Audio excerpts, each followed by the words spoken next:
Hey guys, welcome back. Some of you might have been expecting the Planet Crafter today. We are actually going to go ahead with Kerbal Space Program 2. We're going to pick up where we left off last week, and the plan is to go ahead and come back with some more of this tomorrow. I really enjoyed playing this last week. Um, it seemed to be a hit on the channel, so I'm gonna keep going with it. Um, so if memory serves, last week we had a bit of a problem with success. I think we ended up 3 for 3. Our first 3 launches ended up with 3 exploded rockets and 3 dead Kerbals. Um, However, we ended the episode with a resounding success. Or maybe it was 2 explosions and 1 rescue? No, no, no. The last one wasn't a rescue either. Or maybe it was with a drone. I don't remember. Anyways, we ended up with a good success because we ended up rescuing, I'm pretty sure it was a rescue of Jebediah from space after he ran out of fuel. And so we ended up capturing him, bringing him back down, got a whole bunch of science.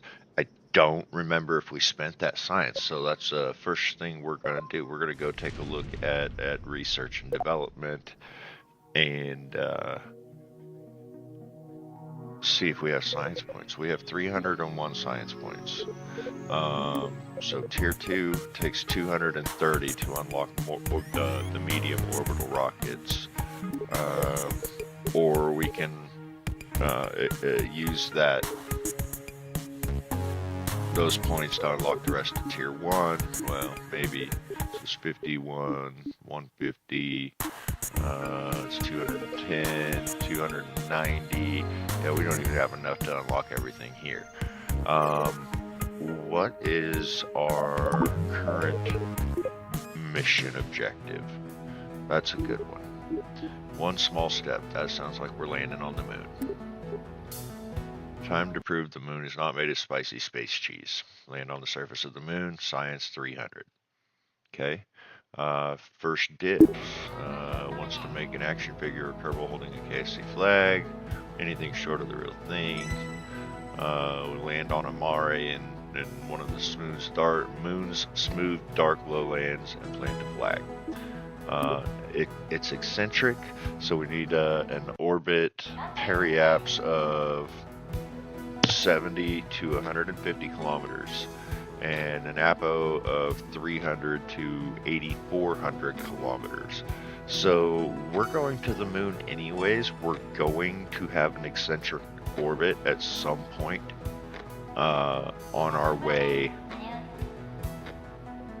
to the moon, right? You have to build an eccentric orbit in order to leave Kerbin's gravity. So anyways, that's what we got to do. We got to go launch a rocket that is designed to land on the moon. Gotcha. So, with that said, let's go back to R&D.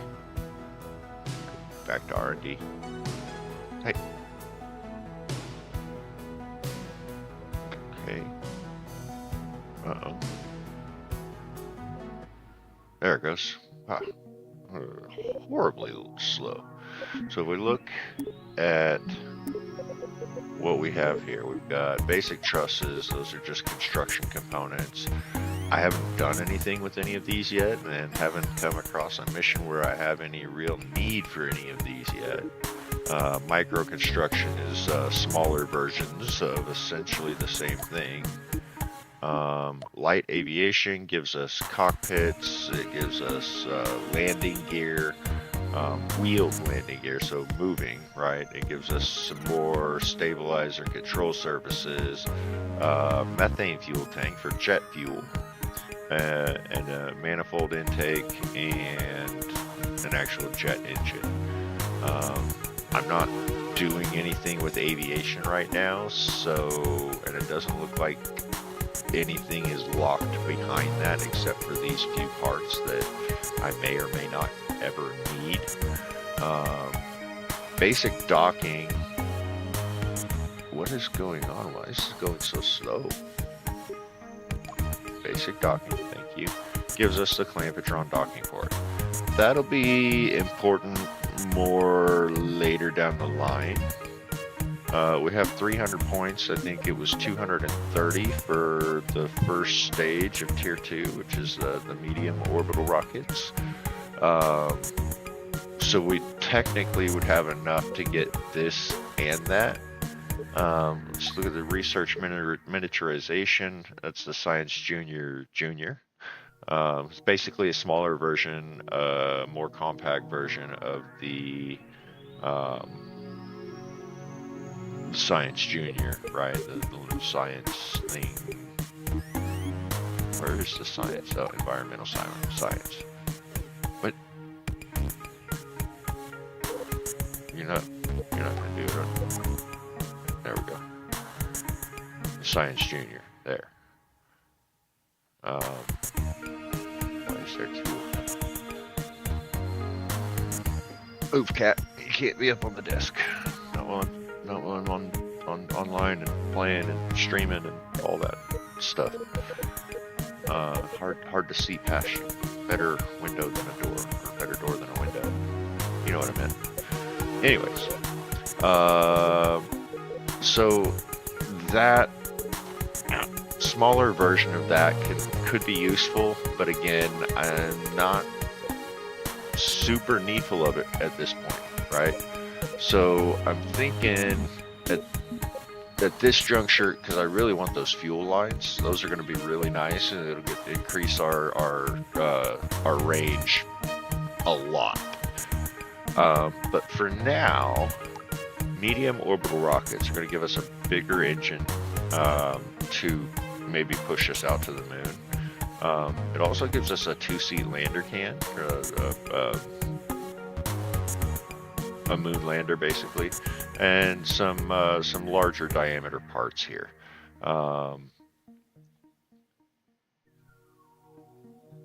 We're definitely going to need this stuff, but I don't know that we actually need it right now.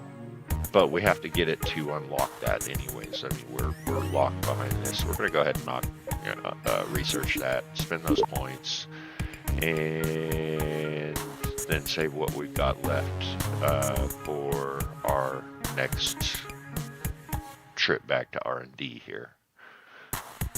So let's go build a rocket.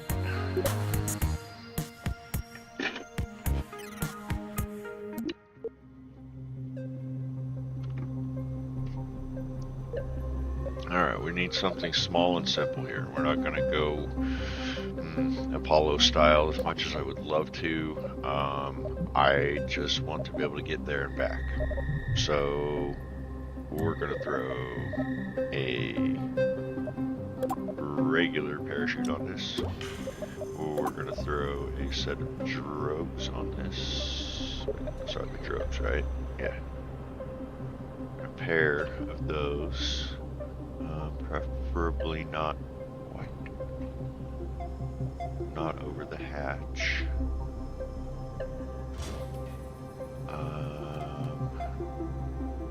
And then underneath that, we know we need a heat shield.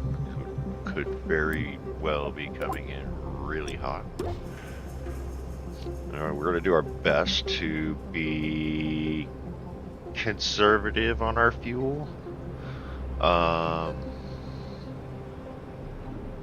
We'll see how it goes. Alright, and then underneath that we need to have something that's going to separate. So it's going to be a decoupler. And underneath that we need some more fuel. Kind of torn here.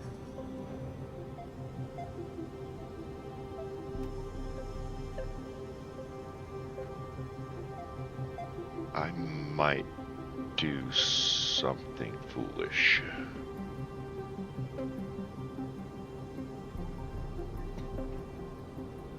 Could be fun. Let's take a look. So we're going to take and put one of these underneath here. Not one of those. One of these. And then we're going to copy this. We're going to set it off to the side here. And we're going to grab another coupler here. We're going to do, should we do 3 or 4? Let's go ahead and do 4x symmetry.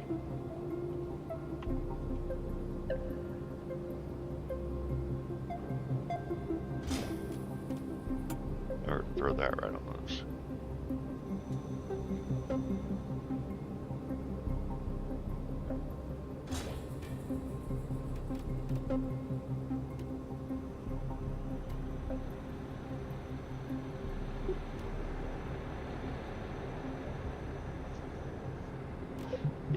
Yeah, I think we'll do that. And on top of those, we're going to put some aerodynamic nose cones because we'll be pushing hard through the atmosphere with that.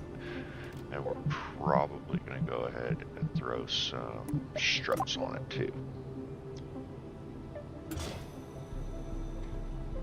We don't want this going anywhere. This is our ticket home, essentially.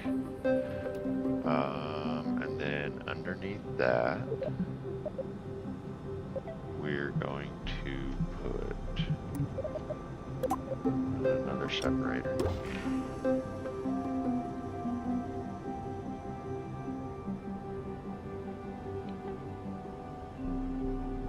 I wonder, yes, it did separate those engines. Good. Because that's really what I want.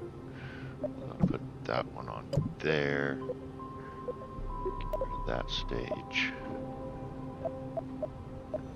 Put that up there with those. Get rid of that stage. Okay, and underneath all of that, we want a whole lot more fuel. Maybe 2 of those. This is maybe a little bit ridiculous, but you know, we're gonna go with it. And a swivel.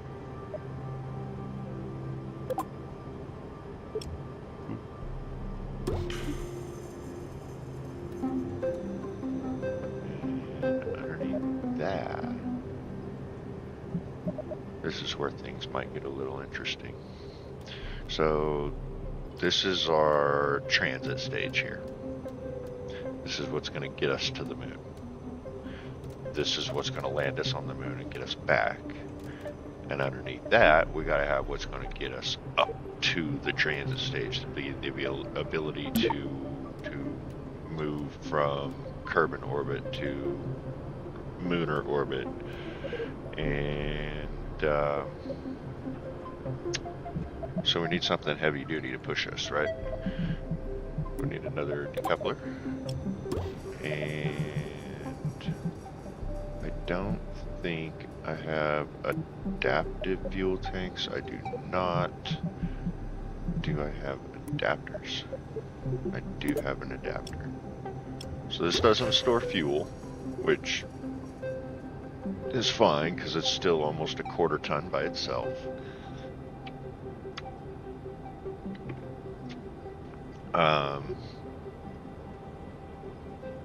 But it gives us something that will adapt us to the next fuel tank size, the diameter, for the bigger engine to help push us out of the atmosphere. That's going to be this one here is what we want, and we would like a few of these, I think.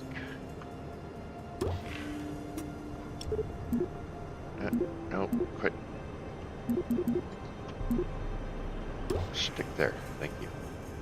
And underneath all of that, we need a big engine. And the biggest engine I got that's gonna get us moving is that one. Alternatively, excuse me, I believe we also have an engine adapter or engine mount. Oh, yeah, I sure do. It's a small one. Oh, no. Uh-oh. Hmm. Okay. That's not ideal. Alright. Go with this. And that's not going to give us near enough thrust. 0.735 thrust to weight. So, on the side of this bad boy,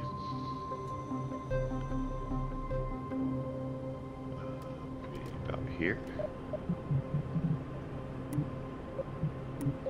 needs some more decouplers. And we're going to go with 4 of these bad boys to put 4 of these bad boys. I think I want to take and move these down to about there.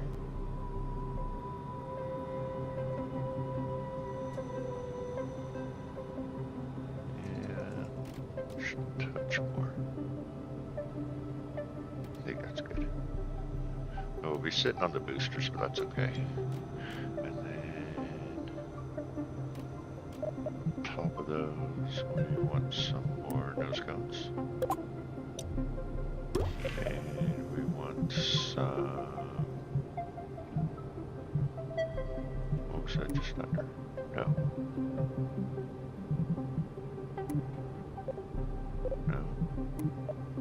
These. So these things kick off, we want them to push away from the main body of the rocket.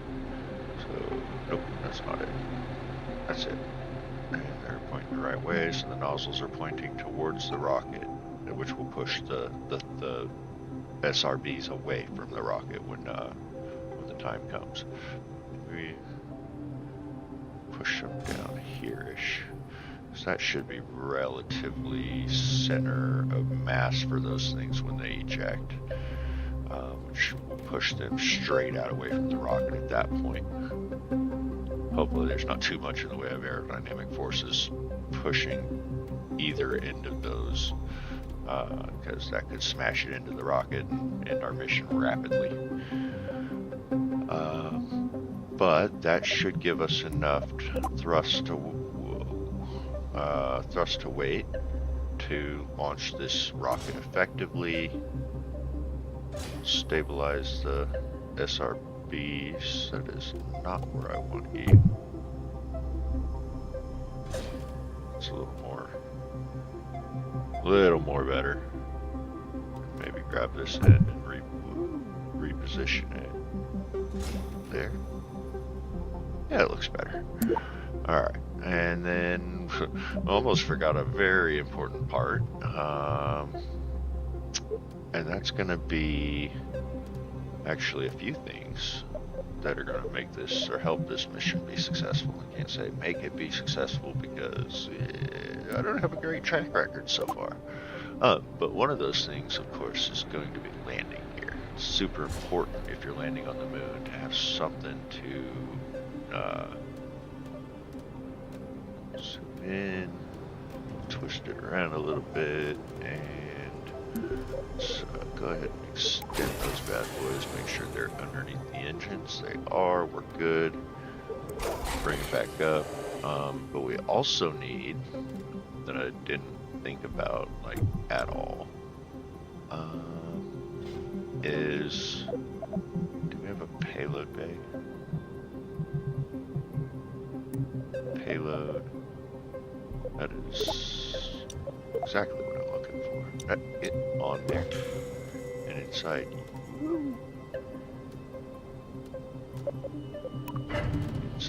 you, I need to put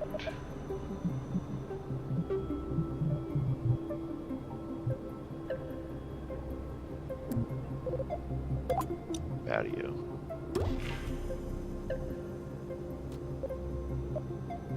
Maybe 2.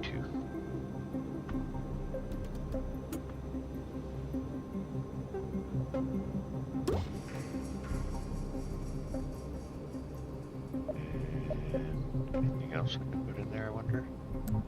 Oh, got here is the Science Junior, which, I mean,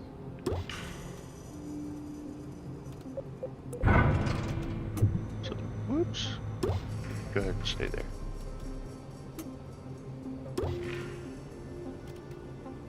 Yeah, and it doesn't add too much to it, and it gets us a little bit more science on the moon.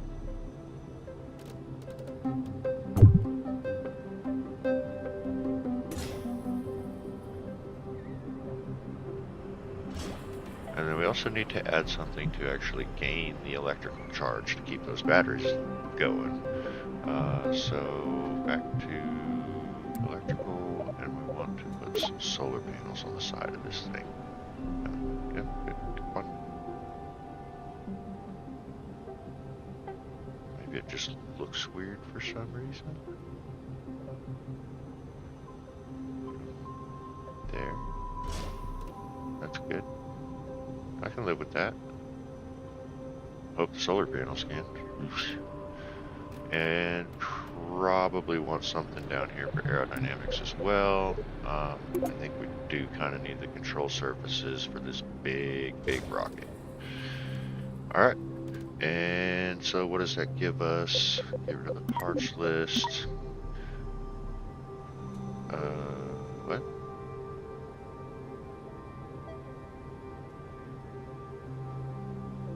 What? What are you doing up there? You should be down here. That can't be right. Oh.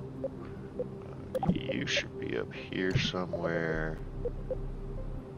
There we go. Okay, that's that. So we want those to fire at the same time as that.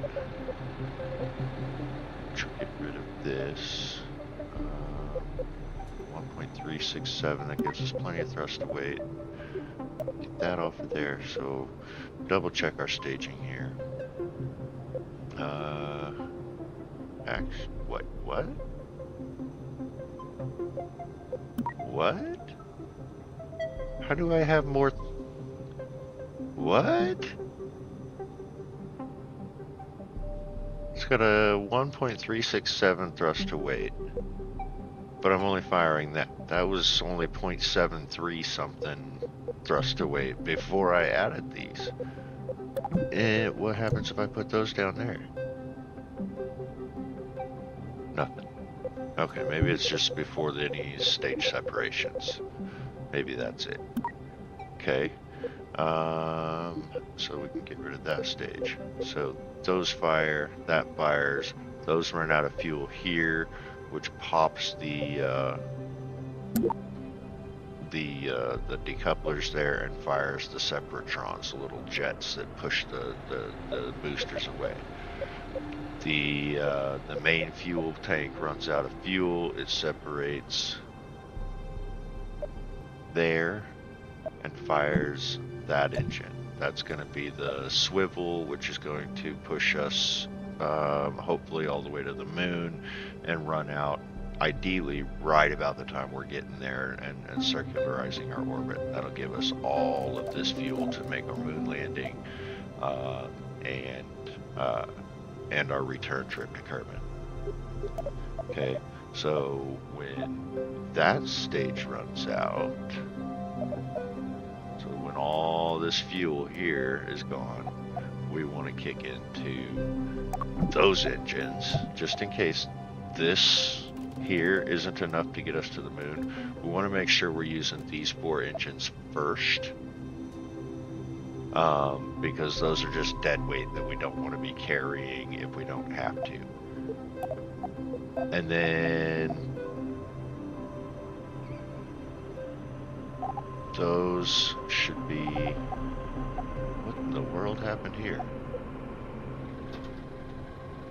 Alright, let's add a stage here.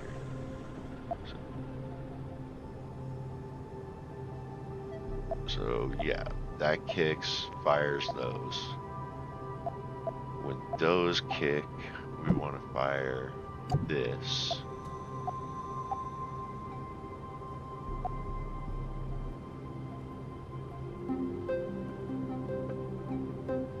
right? And then when that runs out, we want to, well, we want to do that. We want to get rid of those and fire that. And then when those run out, we should be hopefully on our way home with a good re-entry angle. And we'll fire the chutes. Fingers crossed this goes as planned. It probably won't. It says 8,738 meters per second of delta V on this craft. Let's make sure those are strutted. Those are strutted. Alright, well, we've got something that's going to go to the moon, hopefully. Alright, so remember, I said 8738. Last time I hit this button, it changed by the time it got out to the launch pad. It just did there too, but it went up by 5. But now we're down at 63. And the rocket appears to be trying to wobble a bit. It kind of seems okay here. But if you look here, you can clearly see it moving relative to the tower behind it. Do I have science here? I do have science here. Look at that.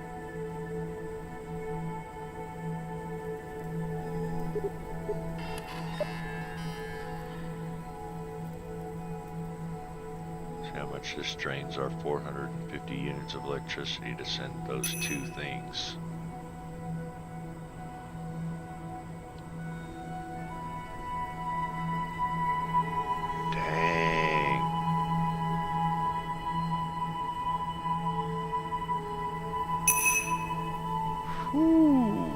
A lot. Yowie. Alright. Okay. Give me just a moment. I'm going to go grab something to drink here real quick. I will be right back.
Alright, I am back. We are good to go. Go for launch. Let's close this window. Actually, let's remove all the transmitted stuff. And now we are go for launch in 3, 2, 1. 10, 9, 8, 7.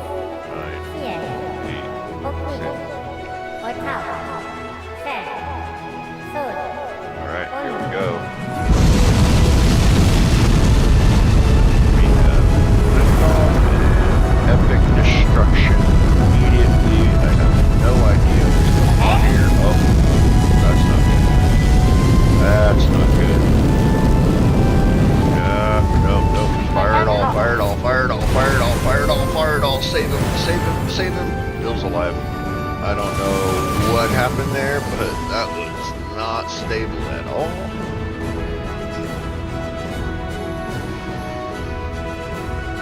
Ooh.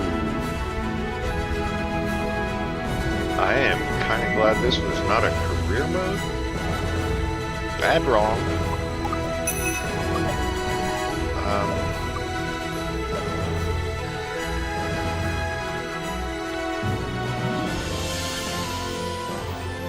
I have no idea what just happened there.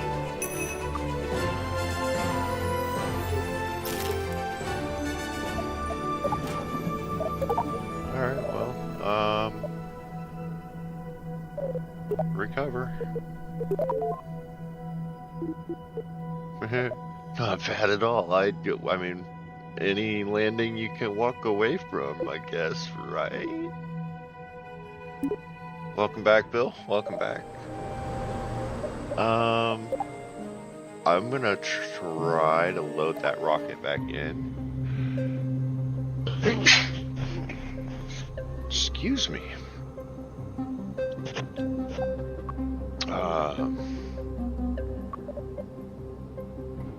Let's see if we can just figure out what's wrong with it. There's enough rocket here to definitely get us there. That is not an issue at all. We're stable there.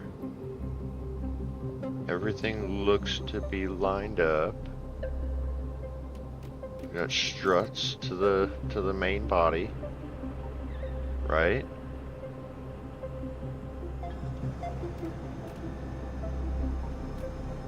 What? The first thing I saw was one of these boosters flying off after we started shaking. And that kind of implies that the boosters are what was shaking us. Let's go look down here.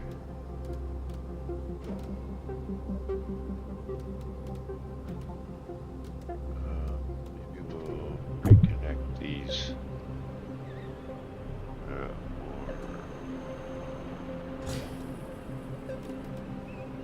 I don't know if that's going to matter or not.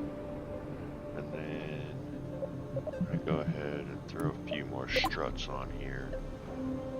Just to maybe help keep this thing stable. Maybe down at the bottom here.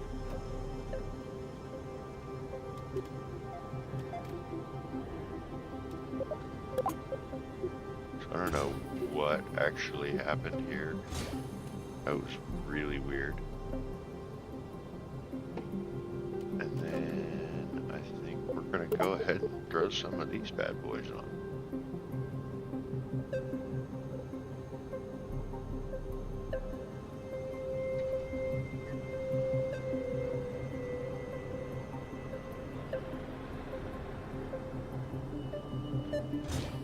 I want you on the same stage as all of that. Thank you.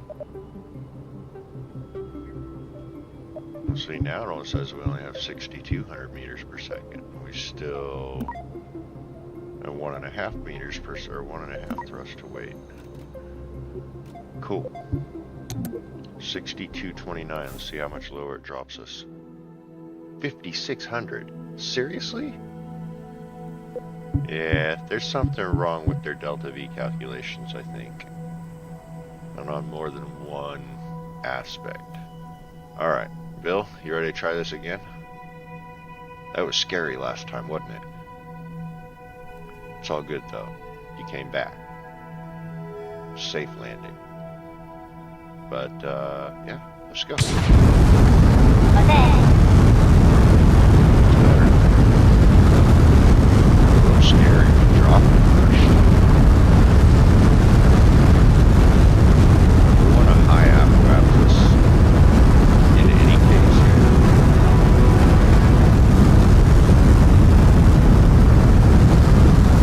But we also want a relatively low periap to start, right? So it would be between 70 and 150, I think.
Status here, but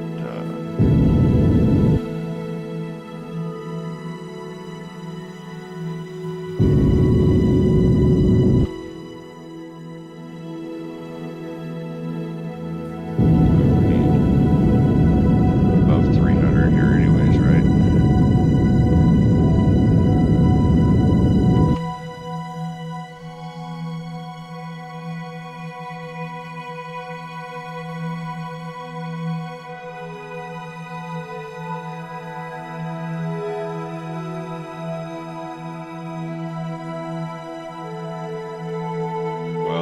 Make it orbital at least. Taking 2 trips around the planet to do it.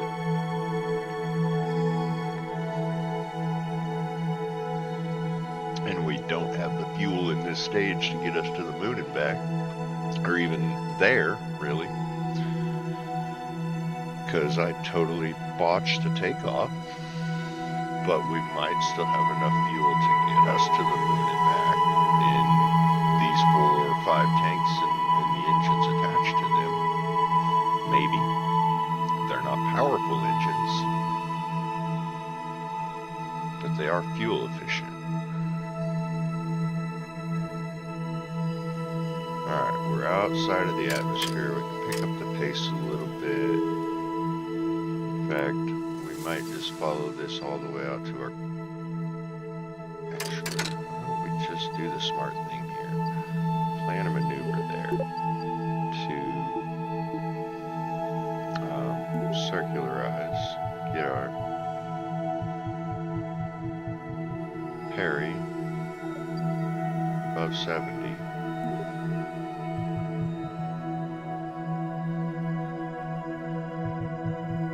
No. You. Go away.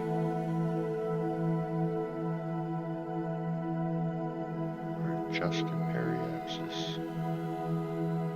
Kirk, you're not helping.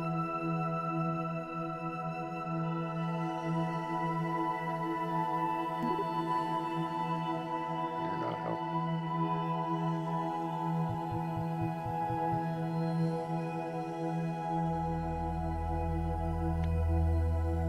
We just need to get it above 70. That's all we need to do. So we'll go ahead and lock to our maneuver node.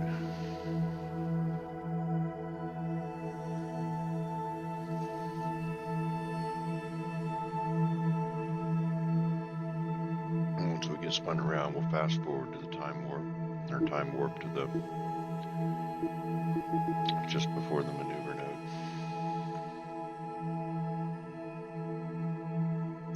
This is a 4-second burn. It's going to use 43 delta V.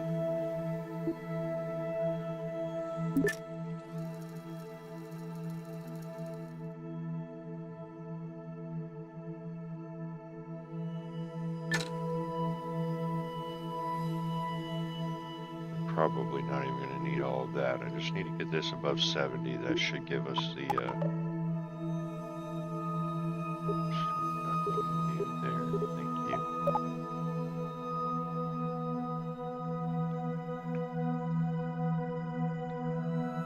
Should give us the eccentric orbit thing that we're looking for.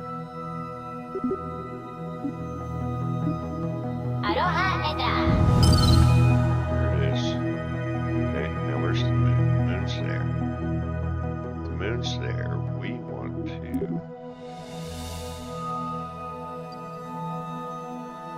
probably right about here-ish.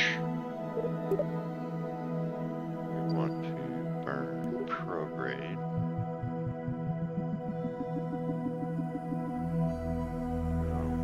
My inclination is here. It's not perfect. Ew. It's gonna put us on a polar orbit. No, it's not polar. It just looks weird. This particular angle. We want to get as close as we can.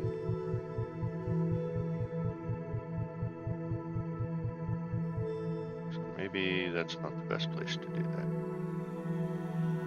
Shrink you back down. Just scoot you around a little bit.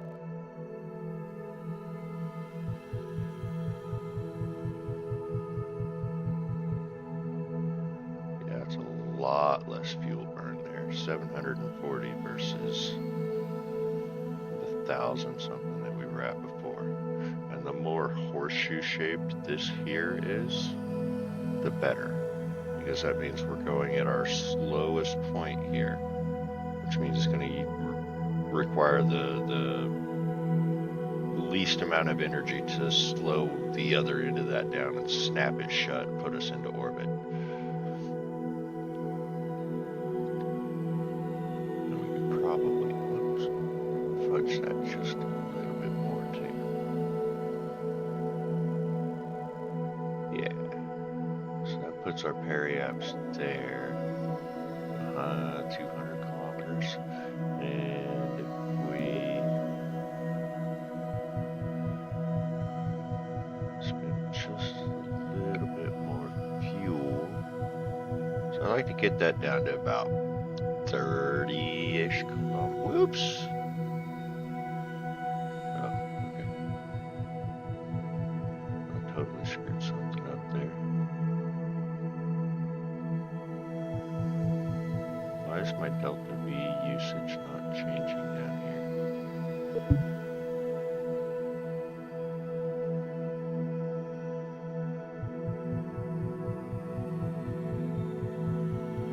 There it goes.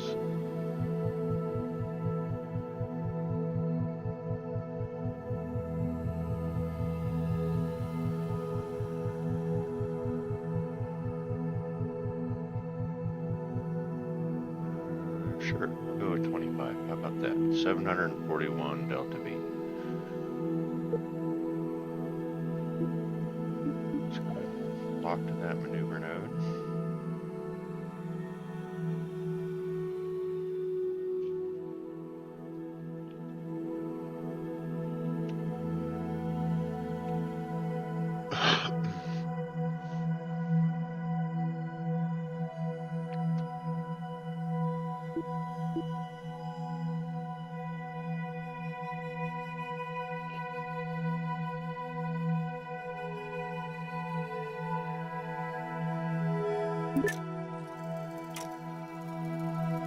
Fast forward to the other side of the planet.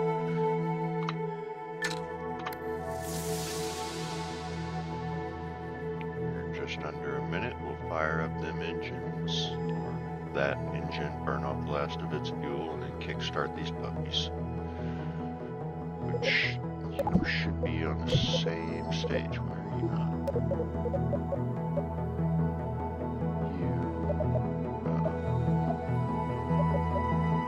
Save that stage for me. You. Right.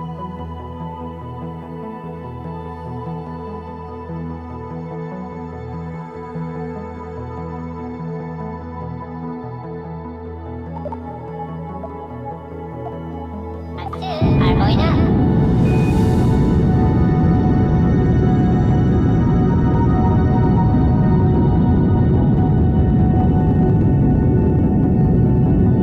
Moon, here we come. Coming for you. Should run out of fuel in this stage. We'll move on to the other engines, which are more fuel efficient. We've got 4 of them that we're using, so should be okay.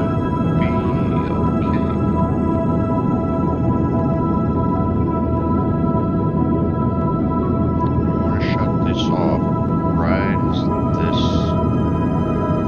is time.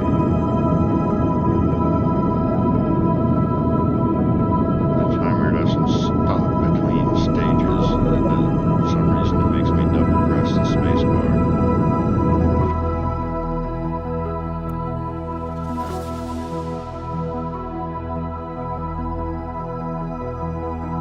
This was our orbit. That is our orbit.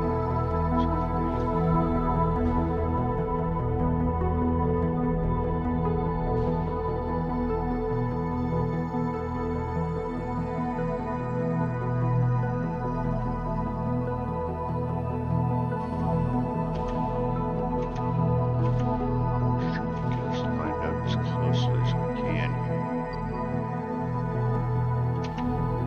It's about as good as I'm going to get there. I think we're actually even a little bit lower on the moon than what our maneuver had us set for, but that's okay. We're going to end up 18,000. I can live with that. I think the highest peak on the moon is like 12 or 15,000.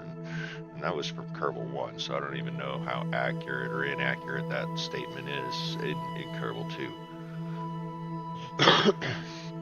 Excuse me. But I think we're going to go ahead and fast forward to our change of influence here. Just go. Oh, that's, we're at the moon, guys. Surprise, surprise. We are at our moon. Are we?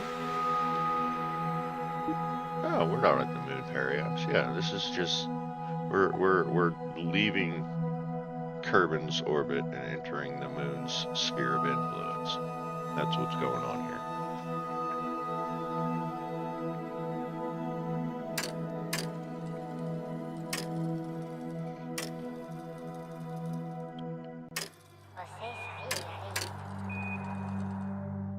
Wait, Apo is minus 2,568 kilometers. And then periapse is at 18,000. Oh, right, because as I wrap around the moon here, I go into a really high Kerbin orbit. But we're not going to do that. Got some science we can run. Or not.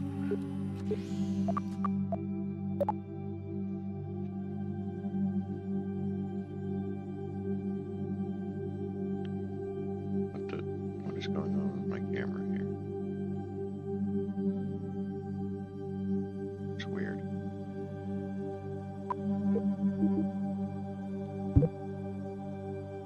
It's just I don't know. It's weird because I'm like pointing right at the moon, but anyways, let's go back to our map here. Set us a maneuver here to circularize our orbit. And all we're going to do here is slow down.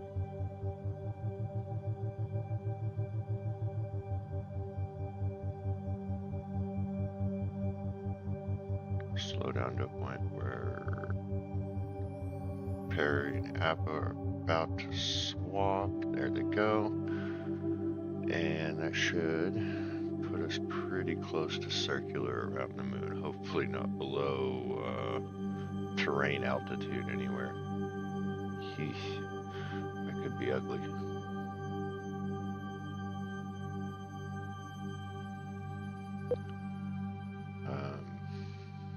Yeah, I think that should be alright. Go ahead and lock to our maneuver node again. And we still got 3,000 Delta V, so we're actually doing okay on fuel for now. Get down on the moon, see how things are looking, I guess. Alright, we're gonna fast forward to that maneuver node.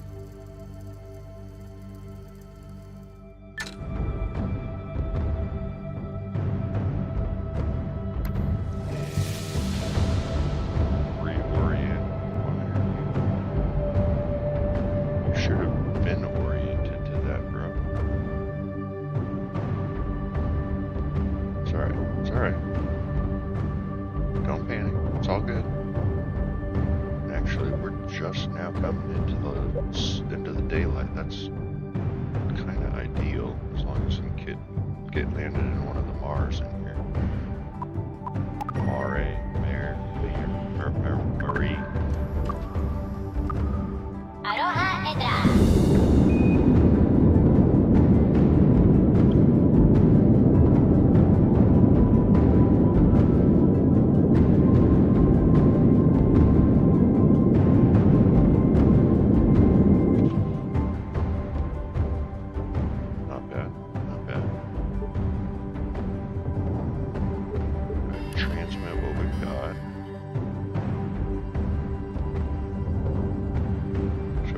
We started this with like 71, right?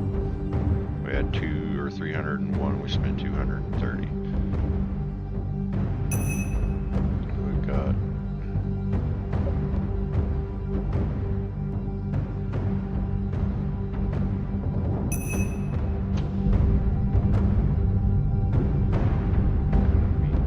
just about perfectly circular.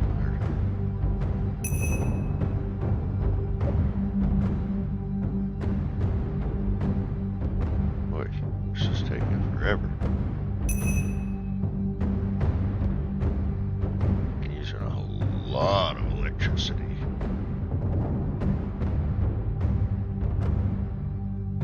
It's alright, it's alright. We need to figure out. So we've got one here. It's going to be just south of us. We've got one here. It's going to be just south of us. And then we're going to be passing over one that'll actually be just north of us, but we'll be coming into sunset at that point. I don't want to be landing in the dark. So I think what we're going to do is we're going to adjust our orbit right around here.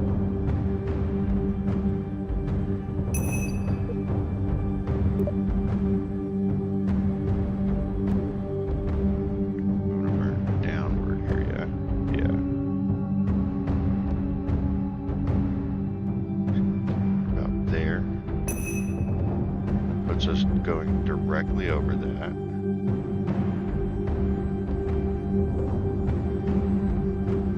It burns 262 Delta V, so that's quite a bit of fuel. We should have done that at a much higher orbit, but it's a little late to do anything about it now. Right. Sure, doing the right thing here.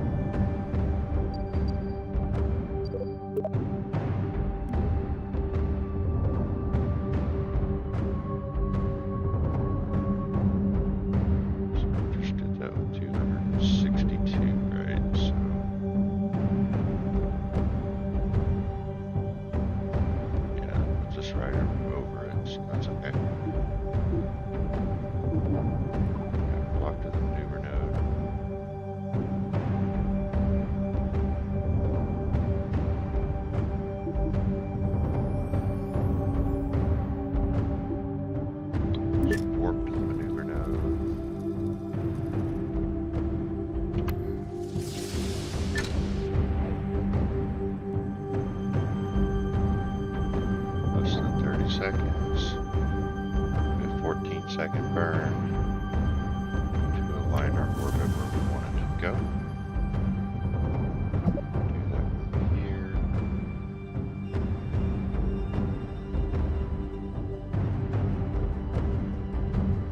Takes us in a much more eccentric orbit in the end here, but That's alright. We're going to be landing. 안주 알보이나.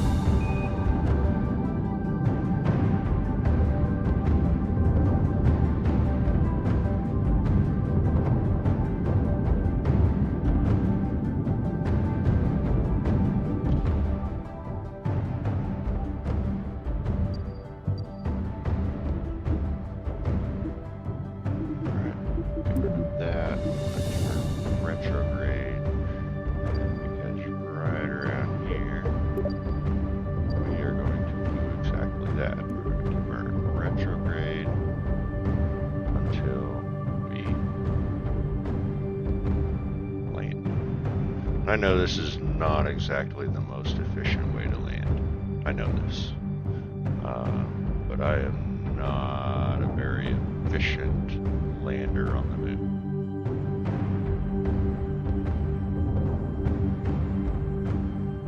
And that'll land us right in the middle of that sea. And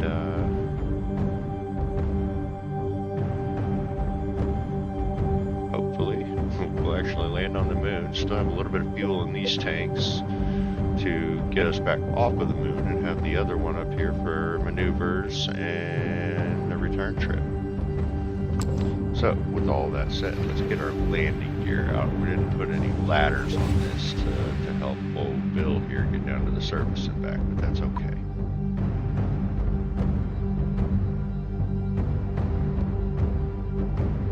Hey guys, how's it going?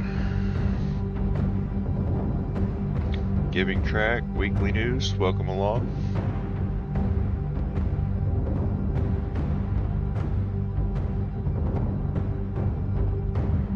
Hope y'all are doing alright today.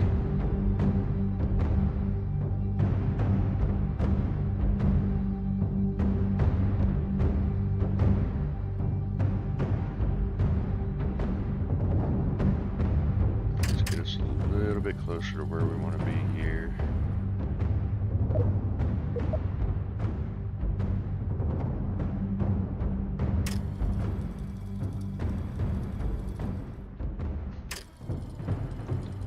Just about there, just about there.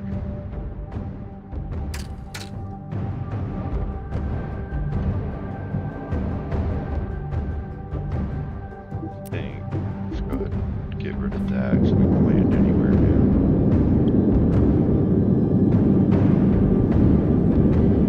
Just keep an eye on our relative to surface here.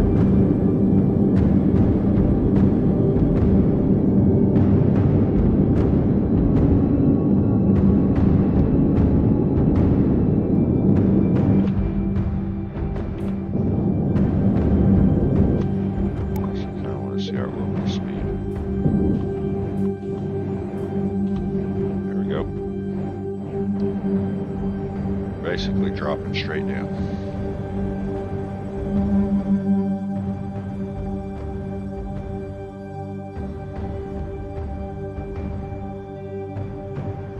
Hopefully I've got enough fuel in these 4 tanks and engines on the side here to slow our descent and still be able to land.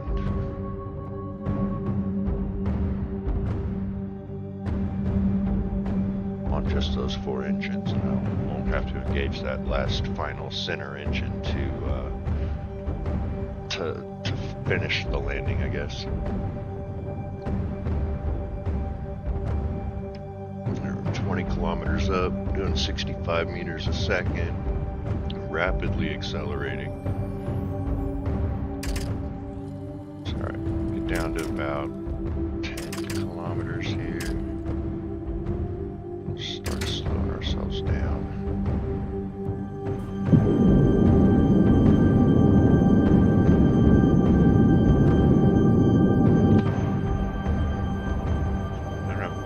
Don't.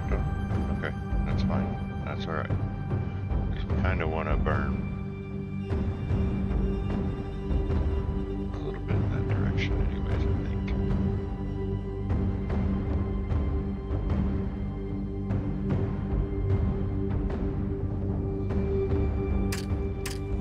6.5 kilometers up.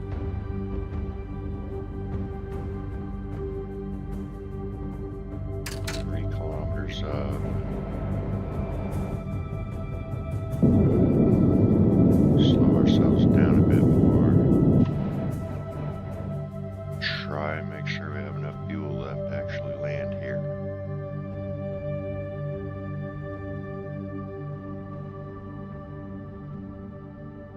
Almost down. 2 kilometers.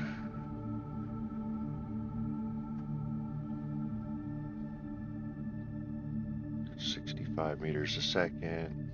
Kilometer and a half to go. Slow us down a little bit more. Use up all the fuel. Don't use it all up. 800 meters. Slow down that burn. Still slow at our drop. 300. Oh man, this might be pretty.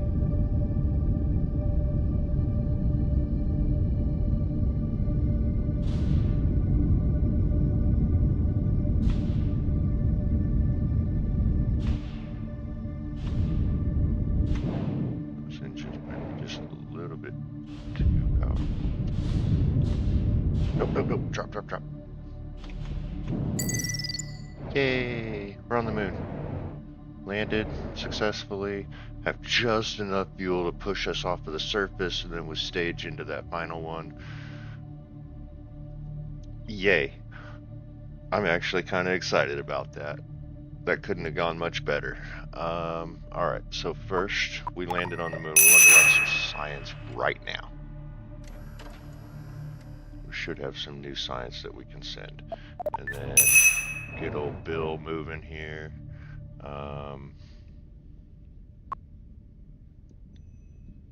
He's gonna have an EVA, maybe? No?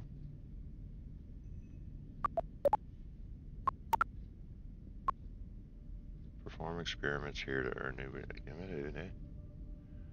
Alright, zoom in. We're going to activate RCS. And we're on the moon. Yeah, Bill, come over. No, come over here. Over here.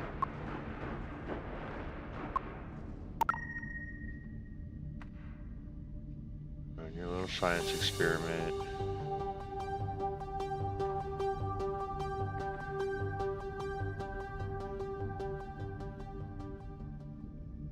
And let's see, how do we plant a flag? Oh, Bill, turn around. No, turn. Grr.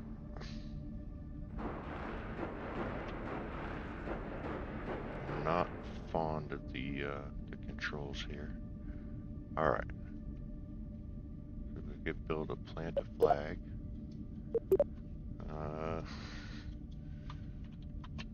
Mari flag mission.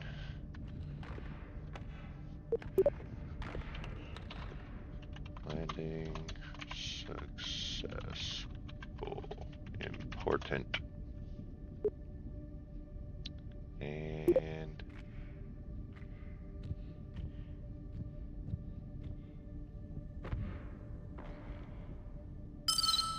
done. But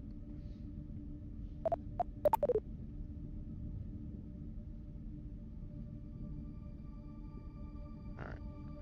So how about you move over just a little bit here? So maybe we get the flag, the rocket, and you. So F2. Bam. Screenshot. All right. What else can we do here? Anything else? I don't think there's anything else.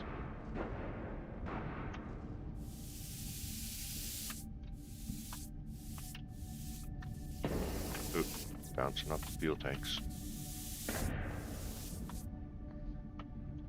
He's got magnetic boots. Look at that. Ooh, maybe not that magnetic. I gotta say, the EVA jetpack in Kerbal 2 is a little trickier than the Kerbal 1. version. Definitely takes some getting used to. Alright. Nope. Grab.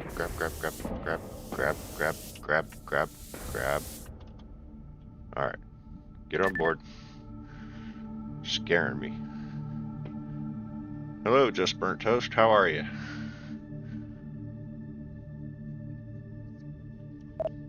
Alright. Home. Home is where we want to go.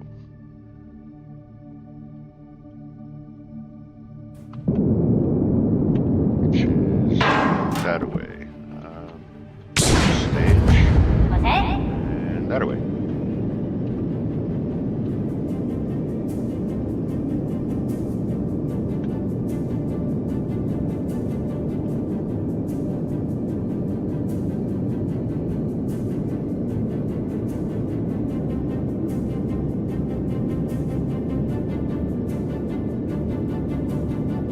Welcome along. Seen any of my streams before? Have you ever been present for them?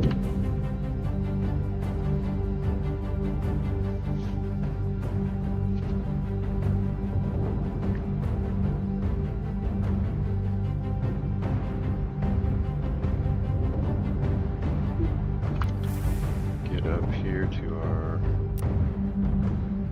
Kerbal. Come on.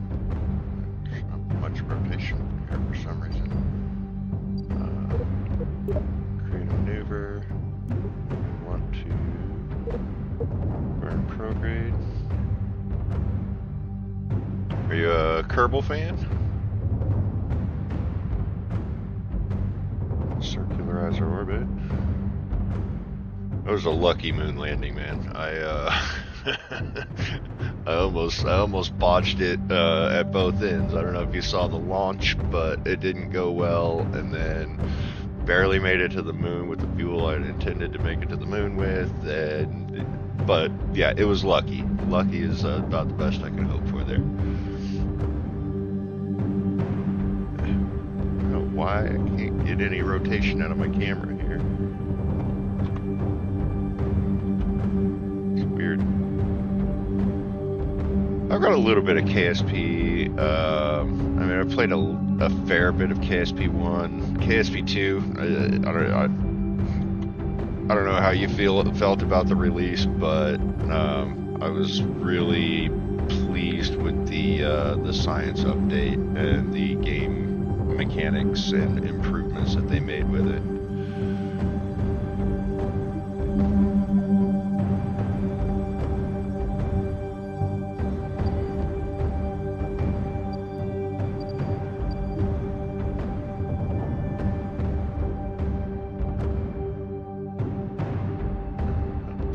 Out.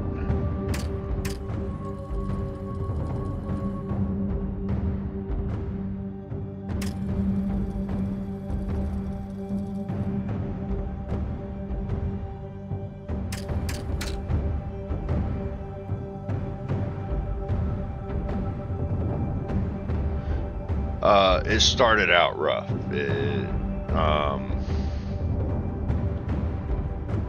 don't know if you've seen any of the videos of early Let's Plays of it or the first looks or anything like that, but it was less than what people were hoping for. A lot less than what people were hoping for out of the game. Yeah, no, the interstellar travel and the colonies are really what kind of sold me on KSP 2 and the multiplayer aspect as well. Alright. We want to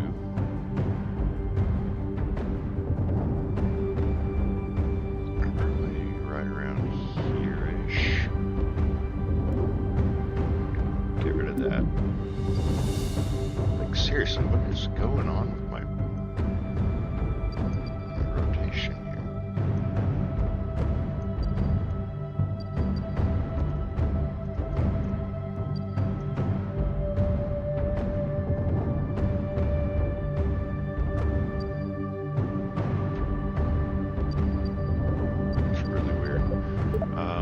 Yeah, so anyways, somewhere around here we want to start burning prograde, pop our orbit, which will give us a hopefully relatively low orbit. Let's move that around.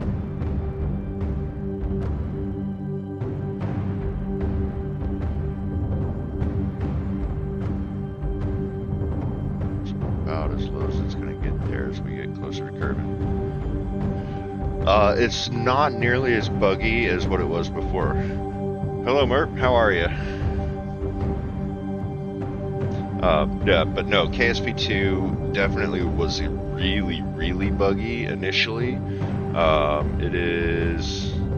I could just. I can see your messages, Merp. There's a bit of a delay between what I say and what you guys see or hear on your end.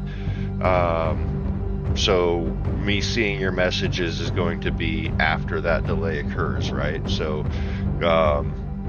I do see your messages, but I'm also playing a game and got chat up on my phone, so I may miss some, and I apologize for that if I do.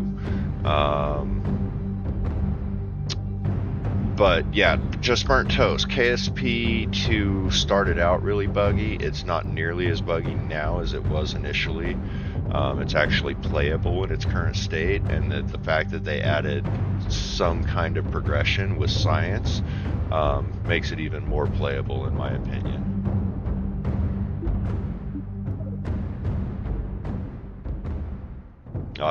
It's definitely a lot better than it was at release about a year ago.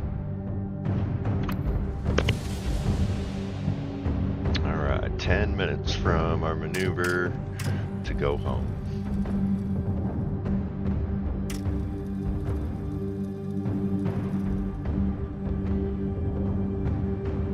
We're on the dark side of the moon.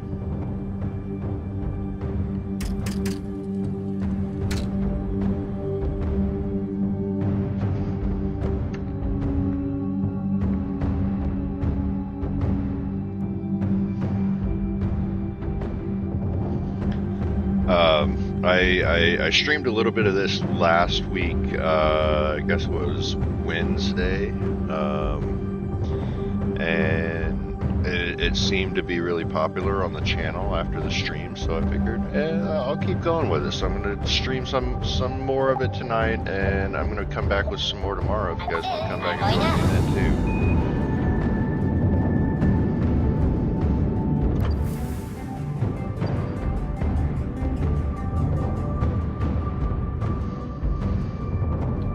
How much longer I'm going to be going tonight. Probably a while yet.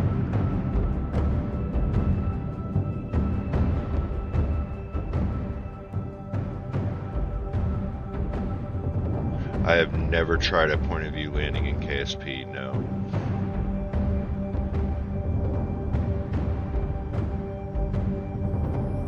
That scares me to no end. I couldn't imagine trying to do instrument landings in... Oh, you're actually talking about my landing on the moon just now?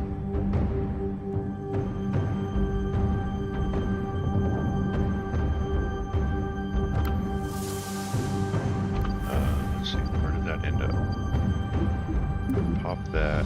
It's my Kerbal parry at 244,000. So bring that down. Bring her on down.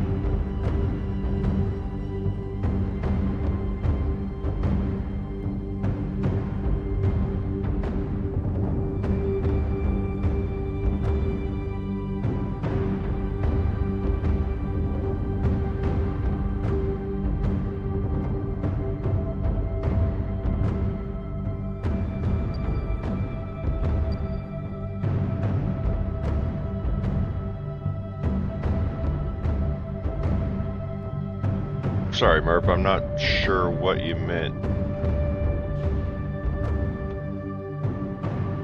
Yeah, I know the fuel efficiency of a suicide burn. I'm just a horrible at kind of estimating when to fire those up.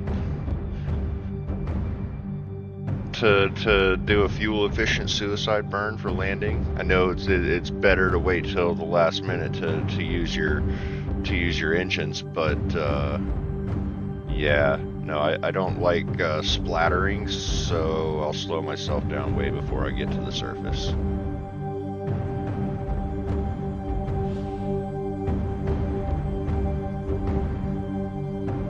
Get a nice low orbit here, about 75-ish.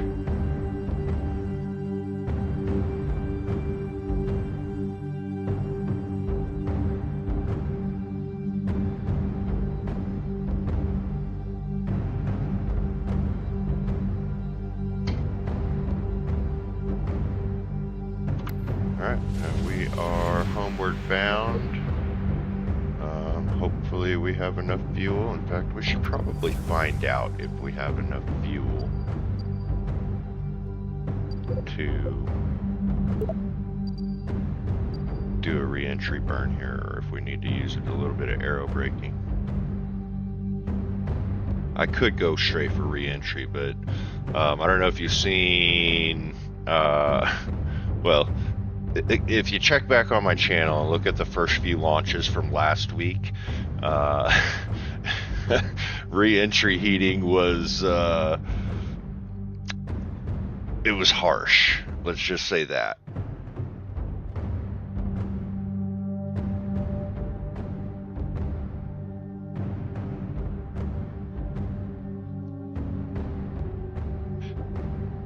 So this poodle engine or terrier or whatever the heck it is I've got on the back of this thing, not super powerful.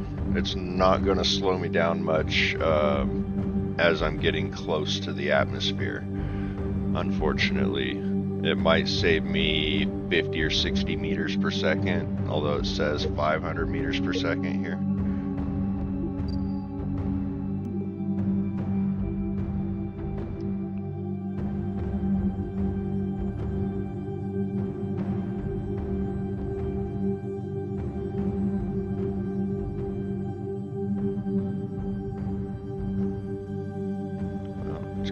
Impact warning, which means I'm hitting something too soon.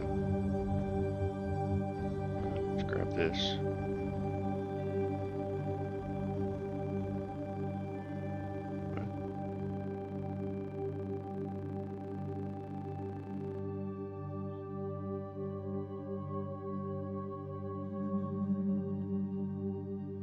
Yeah, I've got a heat shield. I didn't on the first couple launches of this series. It was not it was not pretty. So I do have just enough to circularize, but I don't think I have enough to do a safe re-entry. So it looks like you're getting your way here, Just Burnt Toast. We are going to re-enter from the moon. So let's cancel that. Get off my screen. Why are you on my screen?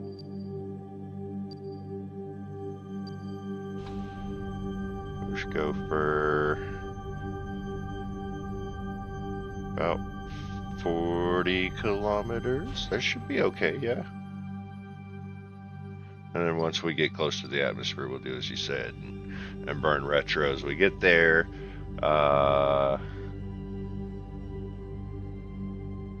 But no, the thermal re-entry that they introduced with the science update is a lot more harsh than it is in KSP1. It is a lot less forgiving than in KSP1.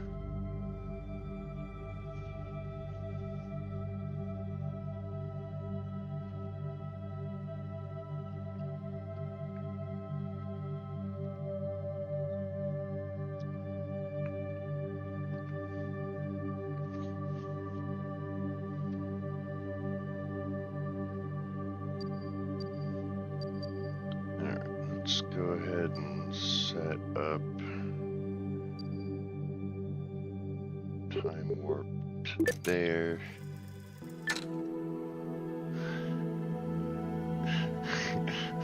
That is funny, Merp.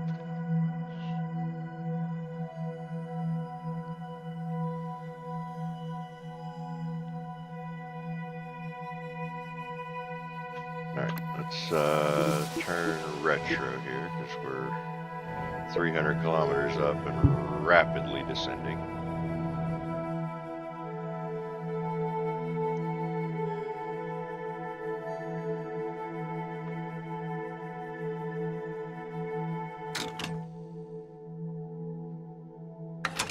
Wrong direction. Speed up time, not slow it down. I'd say probably about 150 kilometers. I'll probably burn off the rest of my. Yeah, he didn't have a heat shield. Burn off the rest of my fuel.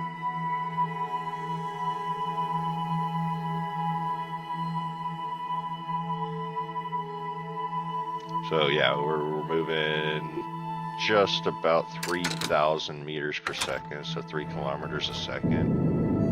150 kilometers up, we're going to burn off all of our fuel, see what we have left at the end of this.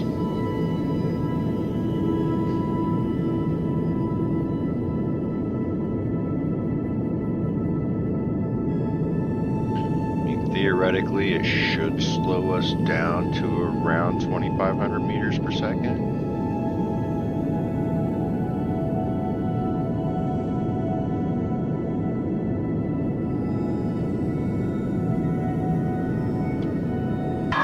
And I could keep the engine and the fuel tank and the solar panels on there as a further ablative, I guess, and my Science Junior and my batteries and everything that's between me and the atmosphere.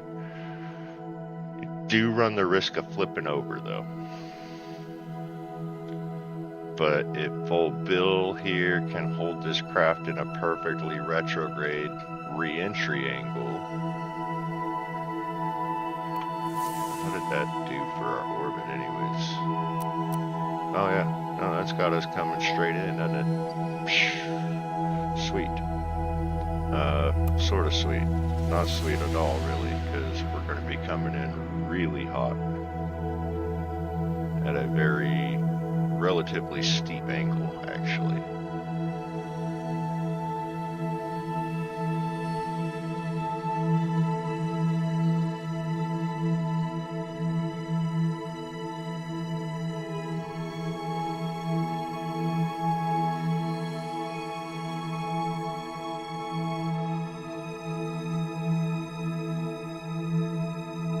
See them heating effects kick in any second here. 53, 52, 51, 50 meters or 50 kilometers up. Yeah, we are dead. Here they go. Alright, Bill, hold it in that retrograde. Don't let it go. Let it burn off all them other parts first.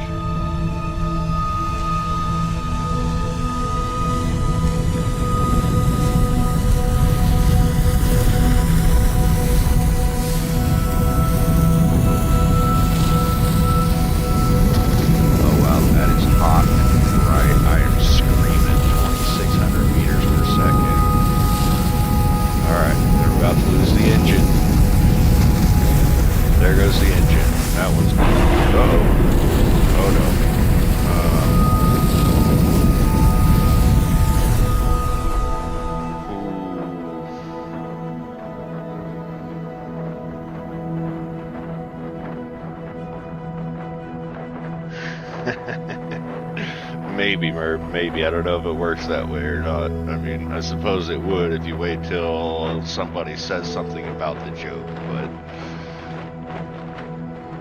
I should see your joke as soon as you say it.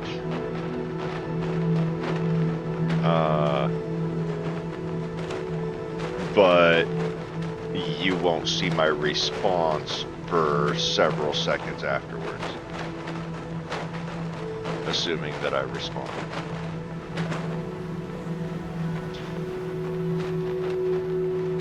Yeah, Toast, I do agree. I like the reentry. The heating effects, they're kind of rudimentary. I think we'll see some polishing of that as they do a little bit more development.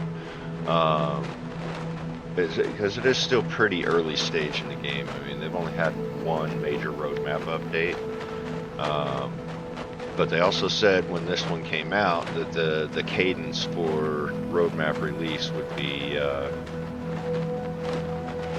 would be faster than what it's been. So it's been just shy of a year. It was December when they released this, and it released in February of last year. So 10 months.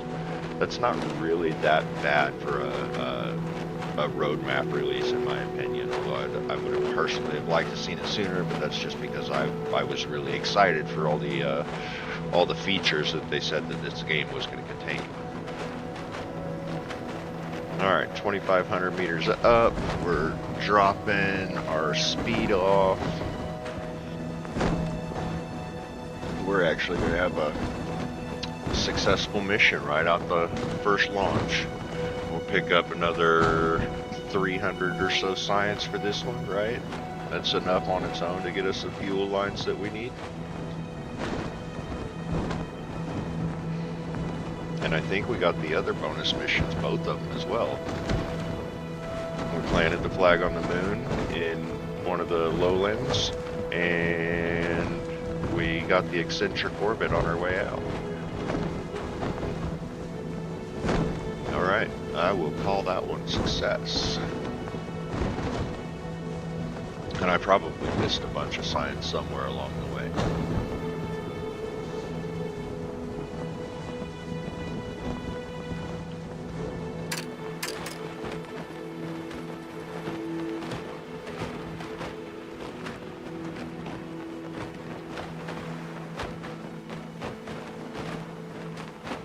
Yeah, that I've seen that happen, and I'm really careful about time warp usage there. MERP is as I get close to the ground here, I guess the ocean in this case, I slow down the time warp because physics warp is kind of weird. I don't need to detach the heat shield. Yay, we're home. Let's go ahead and recover. I don't think there's anything else I can do. Let's go back to the KSC. Go to mission control. One small step, we landed on the moon. 300 science. Now, I'm not fond of this part of the interaction here. You actually have to go through and click through all of this, or just let it kind of do its thing. I don't feel like reading it all. 300 science there, and another 100 science for planting the flag.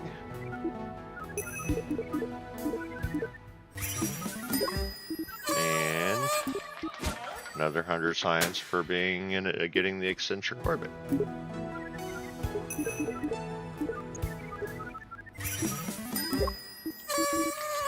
Alright, Lunar signals. So this says that there's a mysterious signal on the moon that we have to go find. And so it's telling us basically that we have to land at a specific spot, or get close to a specific spot, close enough that we can walk or jetpack over to it. Escaping Kerbal. So what do we get then for that one? We get 350 science for that one. Escaping Kerbal gives us 50 science. Exit Kerbal's gravitational SOI. Or sphere of influence. And be orbiting Kerbal, the sun, the star. And be carrying a ladder, apparently. They've asked us to take one of their ladders outside the environment to verify its safety. Okay, and we've also got lonely satellite. Got some reports that one of our satellites looks lonely. I don't get it, but our probe engineers keep staring mournfully at the sky every time one of them passes overhead. Sometimes they cry. We'd better give the satellite a friend. Orbit Kerbal with a probe core, antenna, and solar panel. Get 100 science for that. So we can launch a... you can make a plane MERP in this. I haven't done much with the aeronautics, the airplane side of it. To me, this is very much a space and rocket game. But yes, they do have airliner parts that you can unlock through science, or if you play in kind of the sandbox mode, you can just build your own planes and do whatever you want. Planes, rockets, and anything else.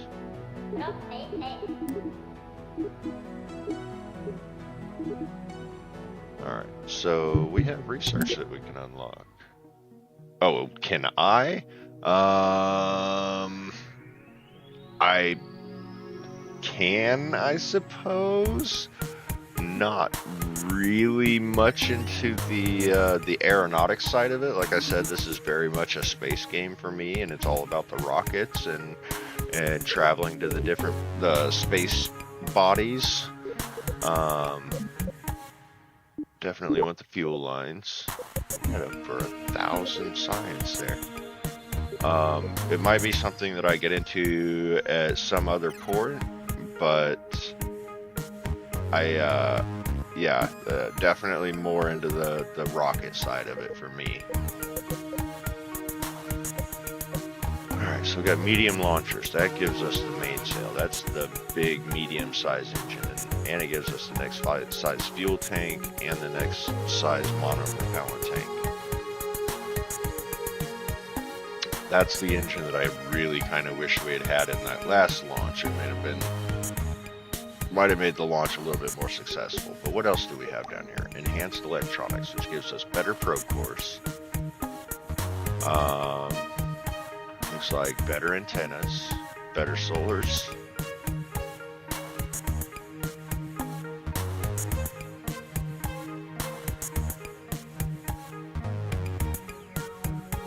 Yeah, so Toast, if you played a lot of KSP, you should know that it doesn't actually take that much to get to and from Menmis.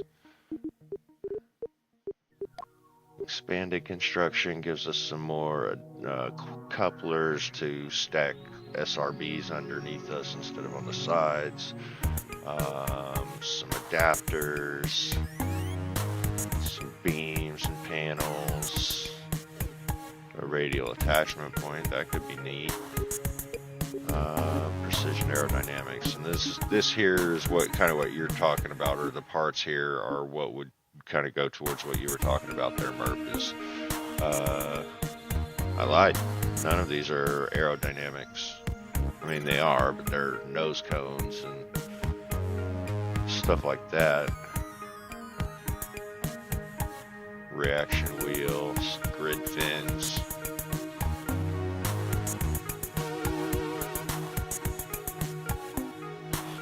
Yeah, and it doesn't take much more fuel there, Toast, because it takes a lot less fuel to actually circularize and land on Minmus than it does to land on the moon.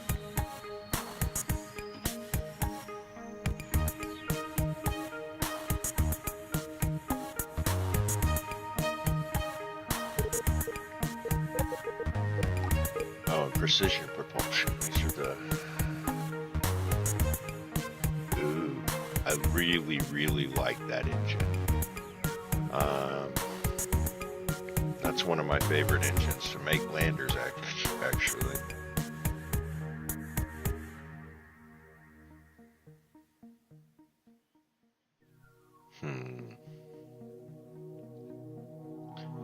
What do we got to do? What is our mission again? To land on a specific spot on the moon, right?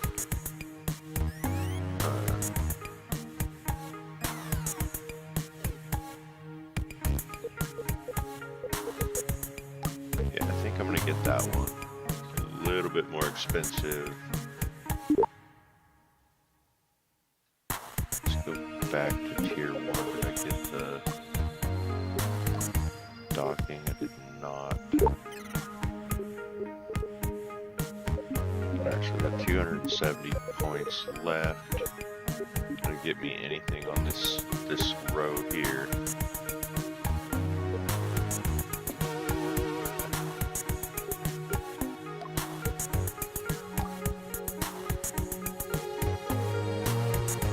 Might do the electronics, but jeez.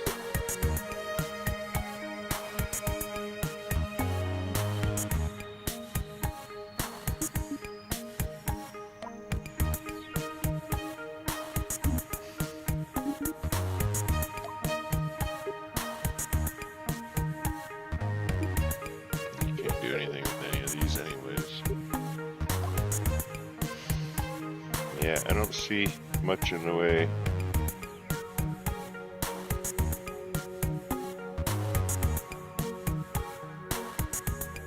So what are you doing to change the lander for a Minmus landing?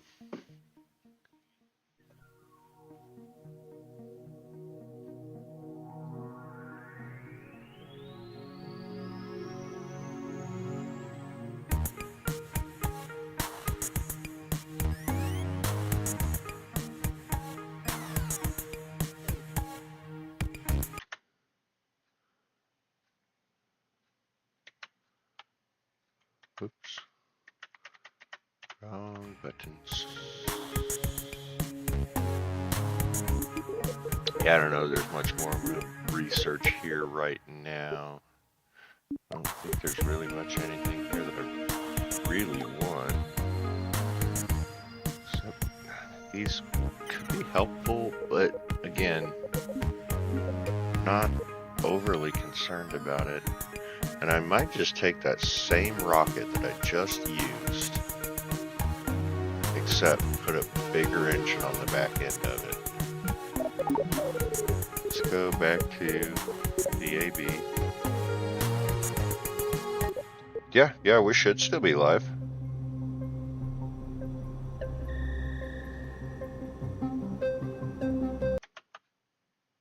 Oops. It says I'm still broadcasting and I haven't dropped a single frame.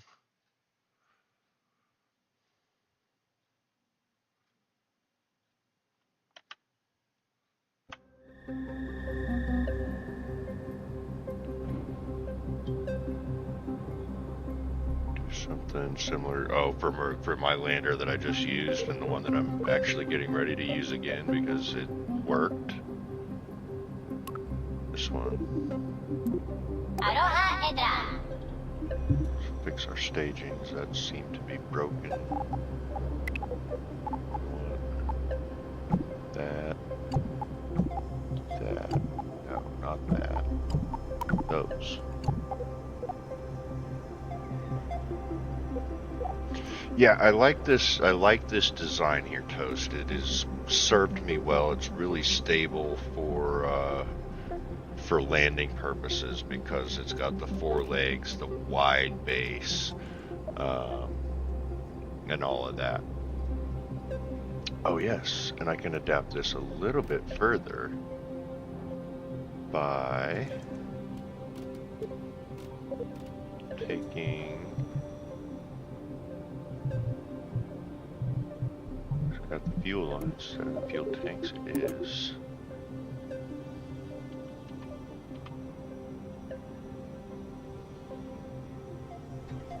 Just pop some fuel lines. No, that's not right. That's not right.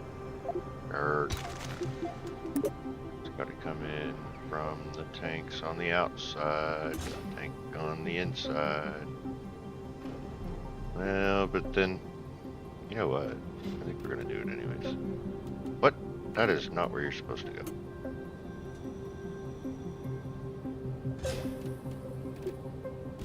Alright, let's make sure fuel is flowing the right direction. Whoops.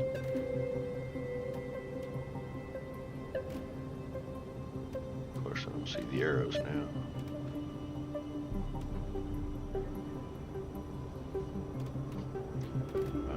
And then down here, bottom, we're gonna take this little boy off and we're gonna put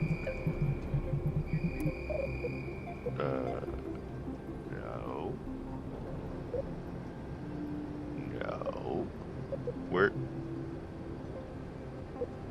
where is it? Did I not get it? I didn't get it. Oh wait, yeah, that's the one I just launched. Alright, scrap that. Scrap it. Scrap it. We're gonna start a brand new one. Yes. Alright. Gonna do kind of same basic design up top here.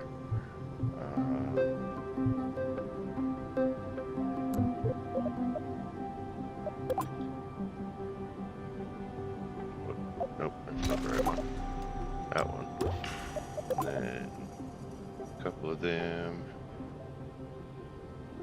sides. Heat shield underneath.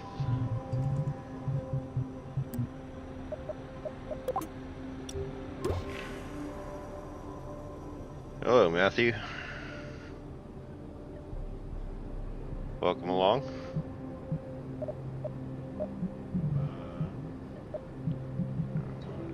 Decoupler.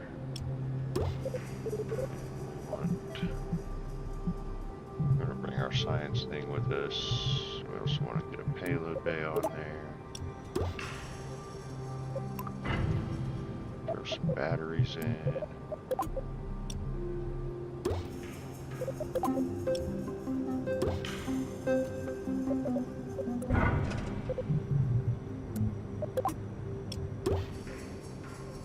That is not where I'm looking.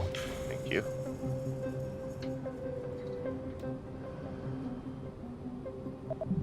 Okay, and we'll get some fuel underneath that.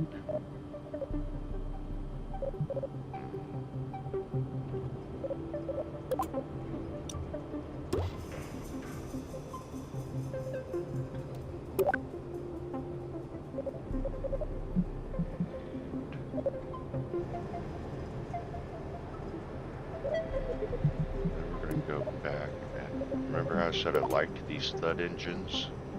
These are really good lander engines. The downside is you lose your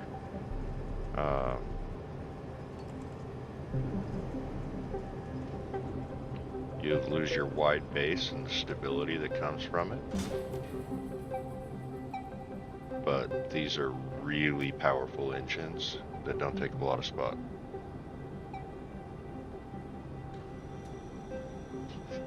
Or a lot of space.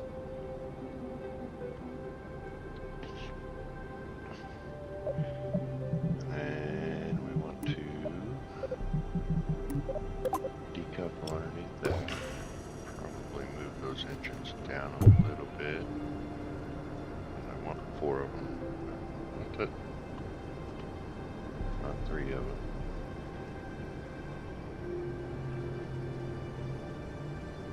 There. You get out of the way. I want to make sure that these are. Yeah. Go there.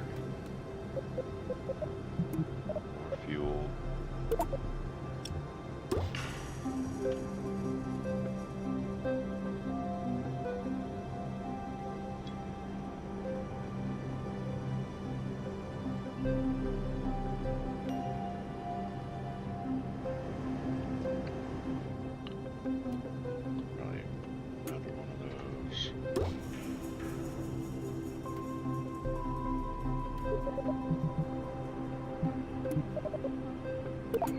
Reliable here.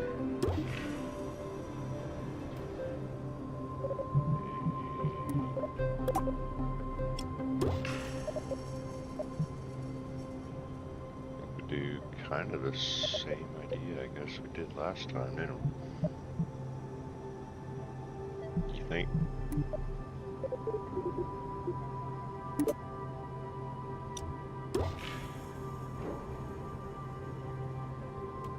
Or you don't suppose we'll put one of these under here that 2 of these would be enough.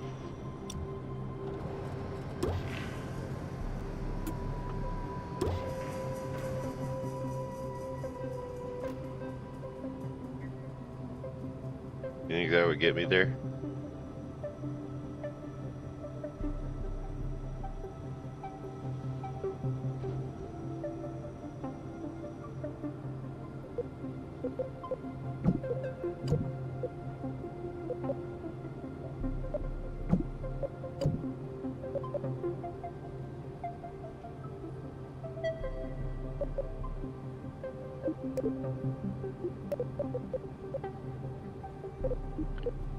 Fire the 2 SRBs.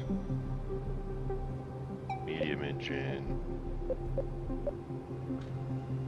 That. and those. Get rid of that, that, and those for re-entry. Get rid of that. A lot less stages. Not much fuel there, though. I might actually go back and unlock that next adapter there to get the tri or the quad on it.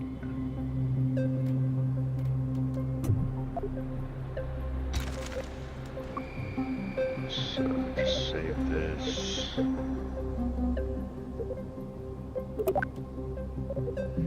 go back to R&D. Is it that one? It is that one. Back to the VAB.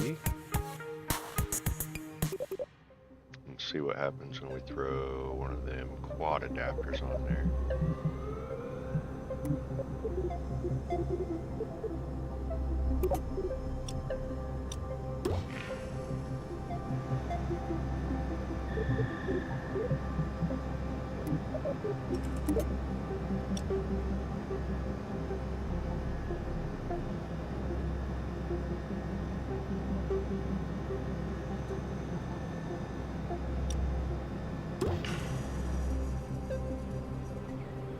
Gives us 5,000, a little over 5,000 delta V.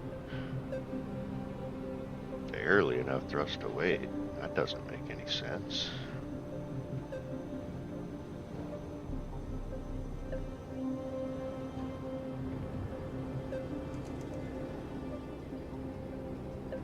Seriously, those 4 SRBs together can't?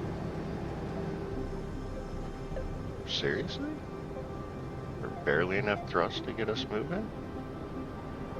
Wow. Alright, well, let's make it ridiculous then.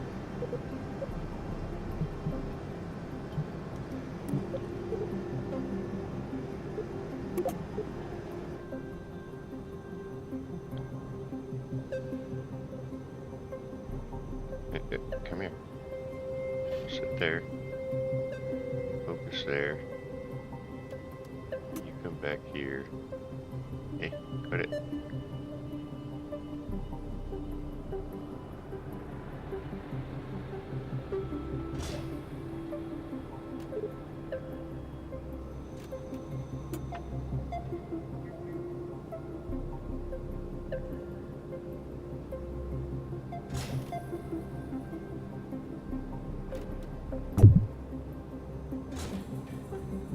Too high.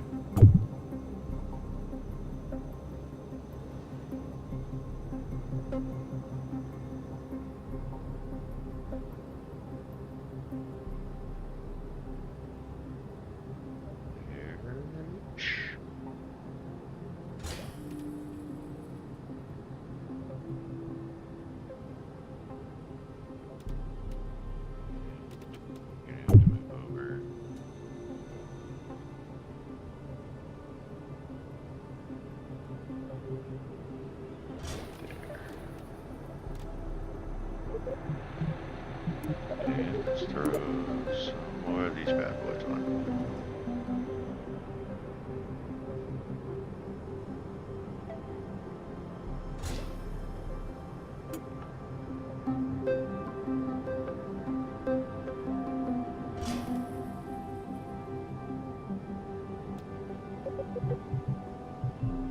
This is utter ridiculousness, but I'm okay with it.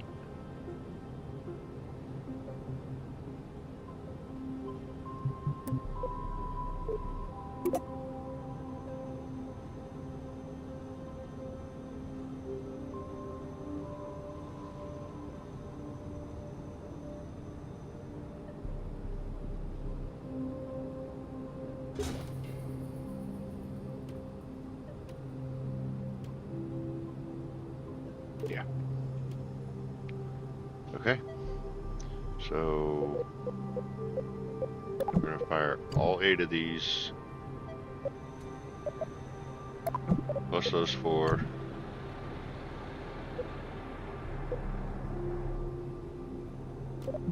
Some nose cones on these bad boys.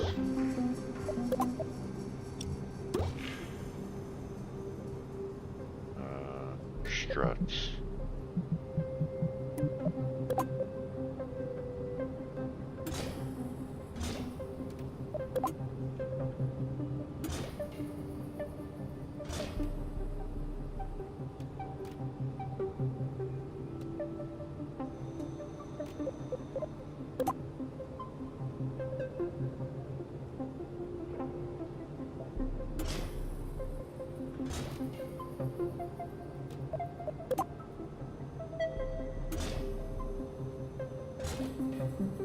I don't like wobbly rockets.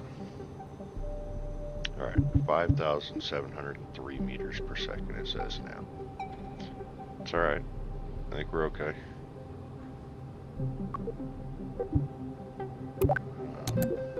Who's going with us this time? Is it Bill again? It is Bill again. Bill, who's up for round 2? Oh, I didn't put any solar on it.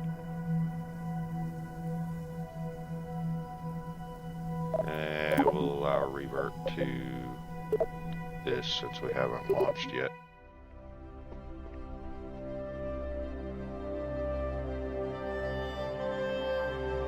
We should probably double check our staging while we're here too. Solar.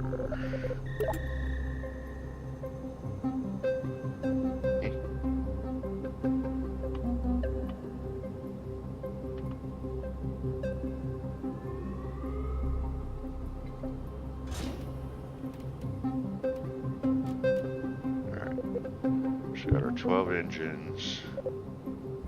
Those four, those are logo the same. And that. And that. All of those will pop off. In fact, I don't know that these even really need to be on there. We'll put those in the next stage up and it'll just fall off with the rest of that. So those should all burn out at the same time. This has some down to 4,400 arc. Get rid of that. Should fire those when that breaks free.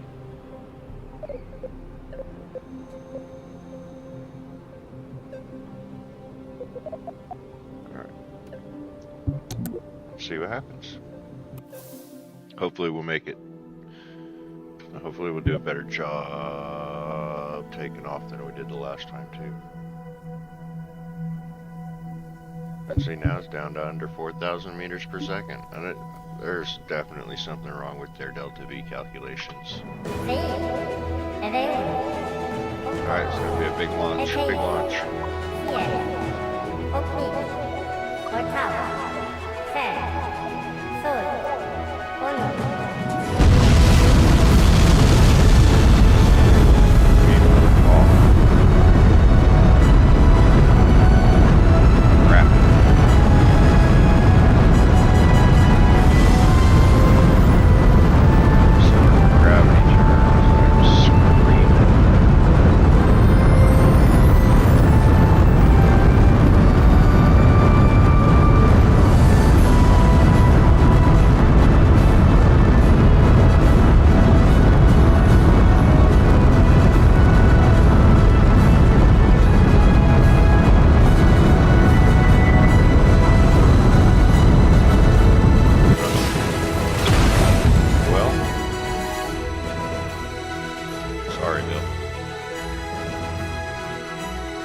That looked cool.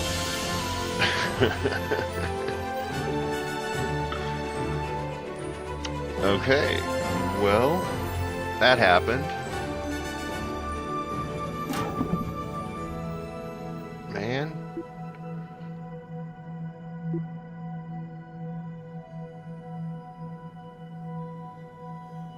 So, I don't know if you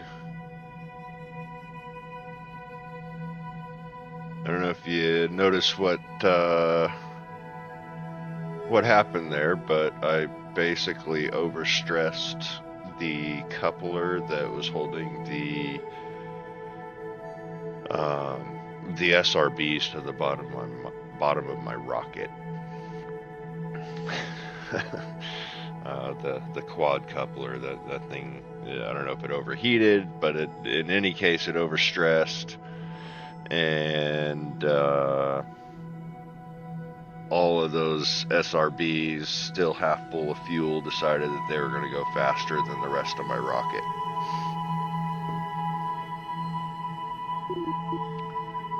Man.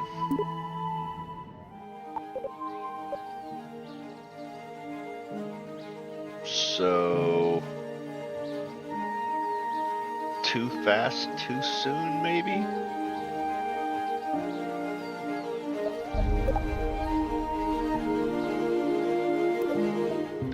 You know what?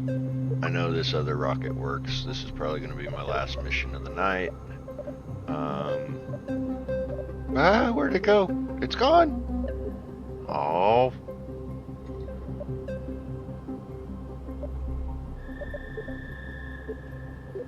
Fine. Build a new one.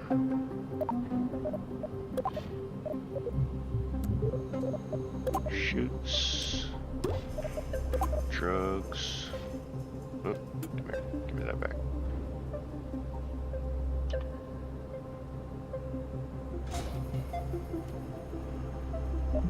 Heat shield.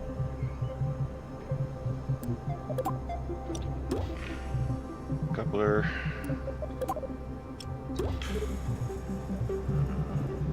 Cargo bay.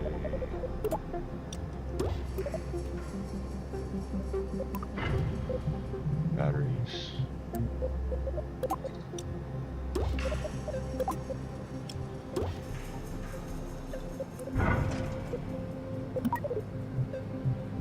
Science. Fuel.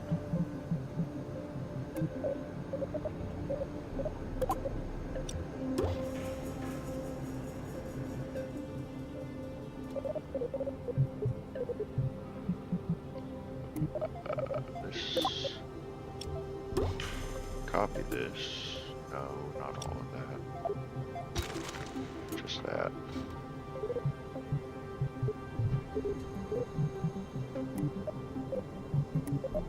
Couples. So we'll do this one just a little bit different than we did the last one then.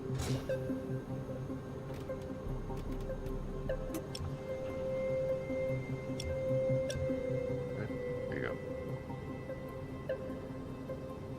There. Does not look symmetrical now, does it?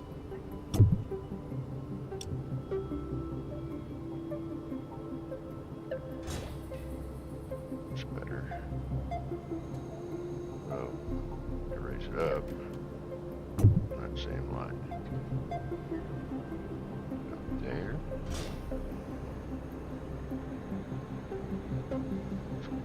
Close. Anyways. Not engines. Aerodynamics. Nose cones. And here's where we're going to want the fuel lines. So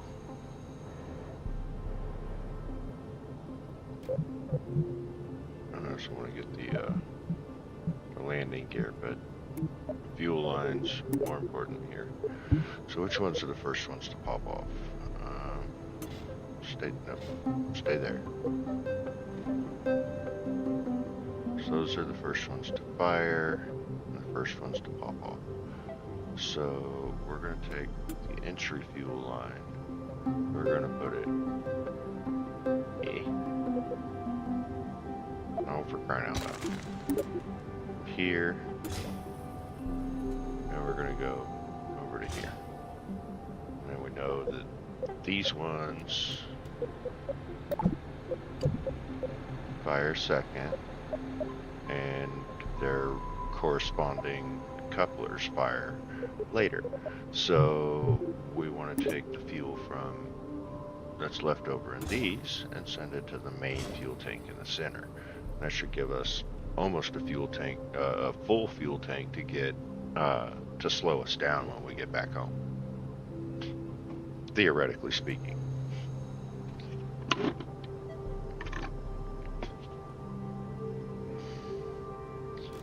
Alright, and then beneath that, gotta get something that's gonna get us there, right?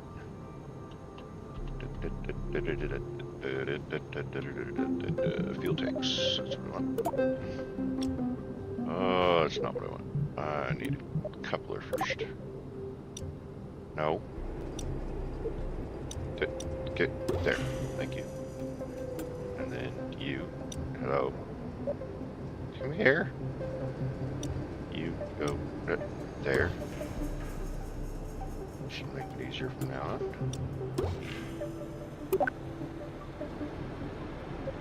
Okay, this is going to be old reliable swivel. Where did that just try to snap to? That was weird.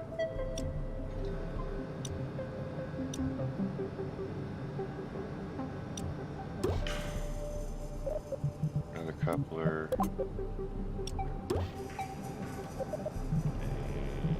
Adapter. Bigger. Big fuel tanks.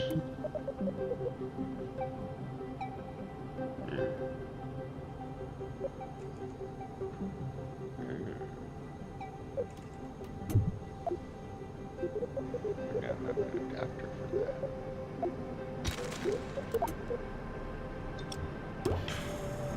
Fueled adapter.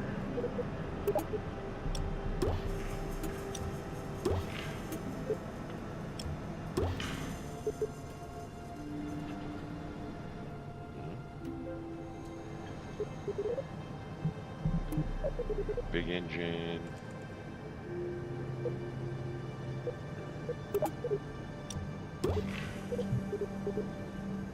Then we want a bunch of these. 6X? You think 6 is good?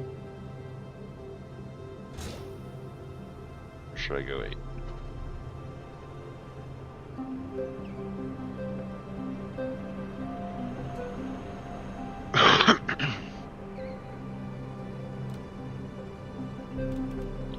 What if I go 8?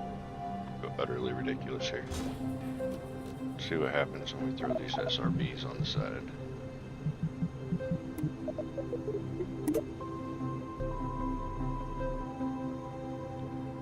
Not sure we get it actually lined up with the thing.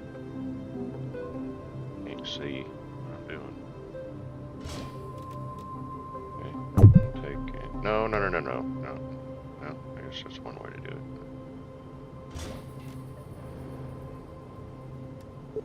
I'm taking them down just a little bit.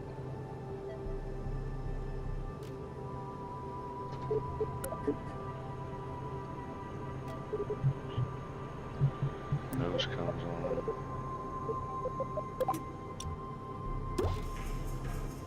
Some fins in here.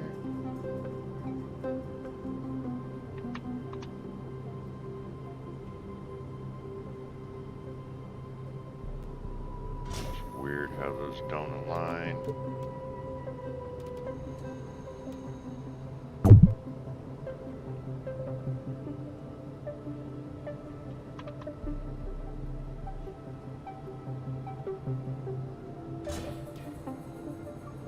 They just clip. Why did they clip?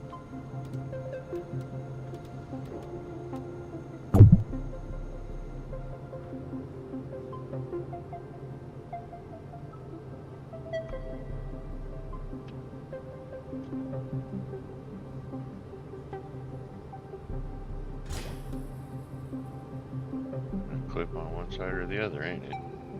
Alright, so let's get some struts.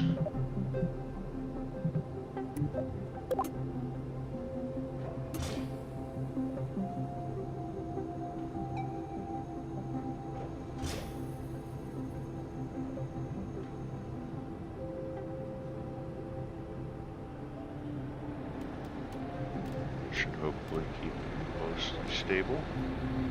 Says we've got almost 10,000 meters per second at delta V, but we know that that's going to change. We're going to check our staging here. I also want to put some separatrons on here.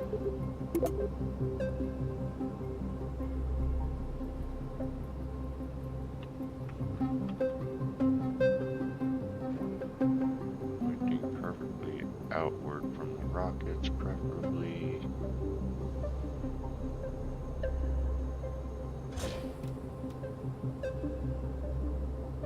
That might actually make it look a little bit like a Lotus when those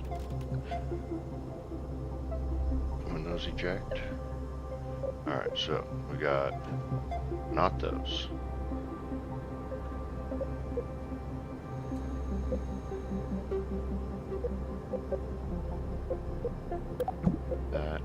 That need to go together. Those fire along with that bad boy.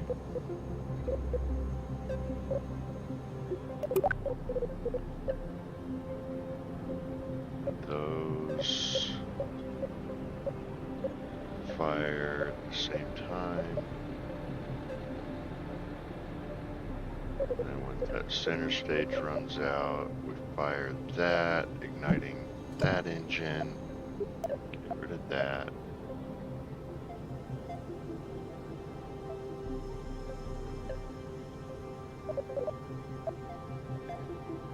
That stage burns up. Pop that, igniting those two engines.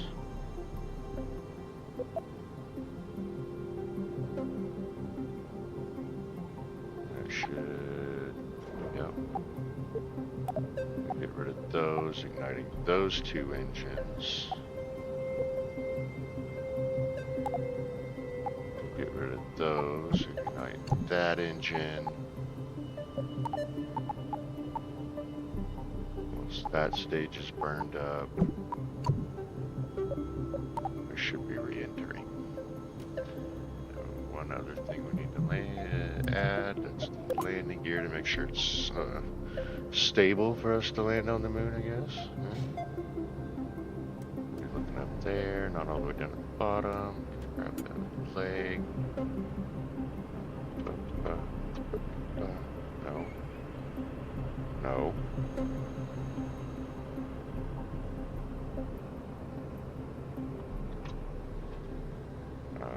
Right.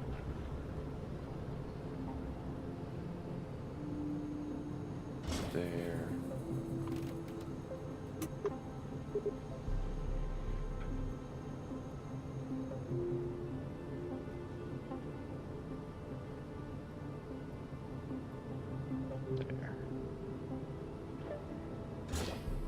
Should give us a stable landing.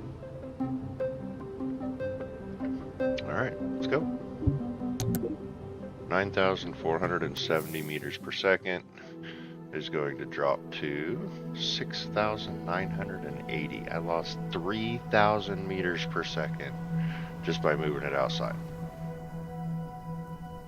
Alright, let's hope she don't blow up. Ready, set, go.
Apoapis.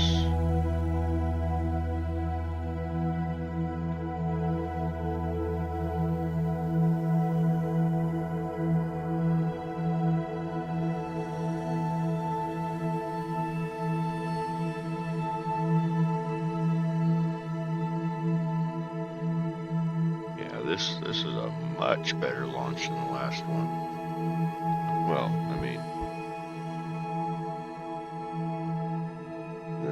than the last Bill made it to the moon. No, there's nothing. Quit it.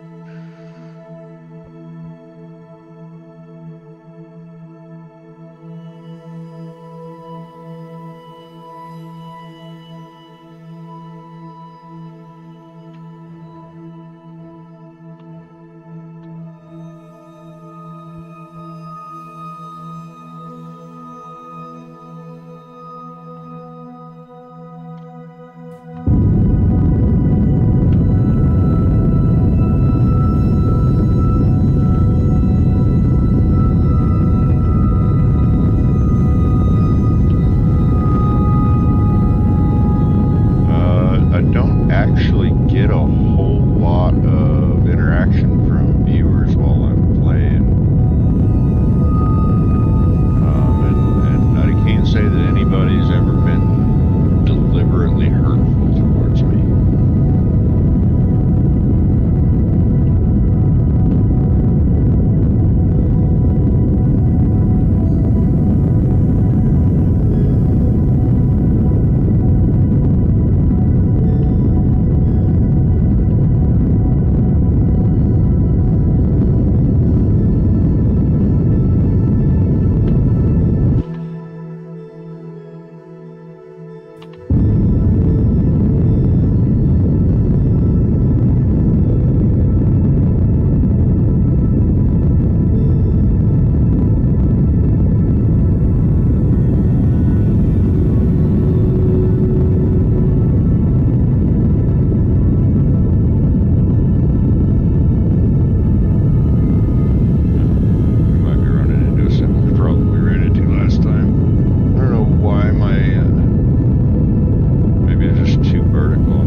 love planes, just not in this setting.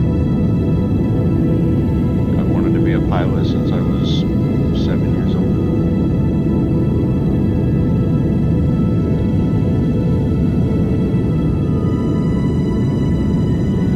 Somehow, I've managed to save it again.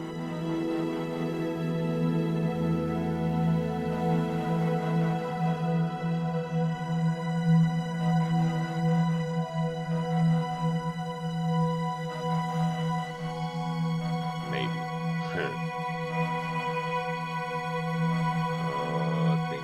toasty.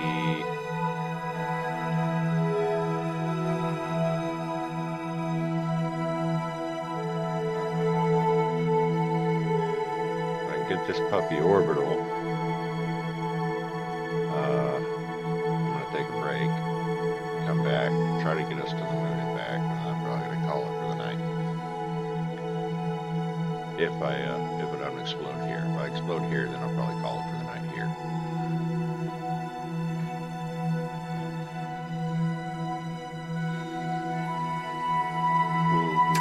Made it back out of the atmosphere. I think we're gonna make it orbital. Let's go ahead and lock the retro here.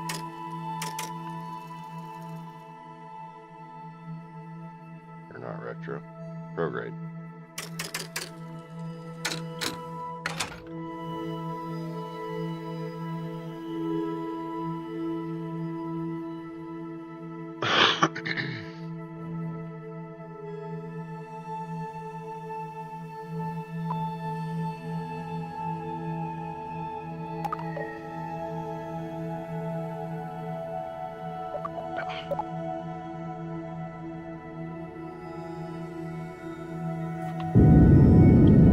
Alright, we're orbital.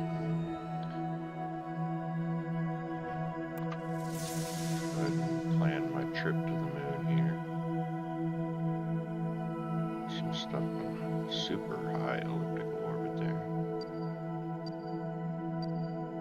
Maybe here-ish.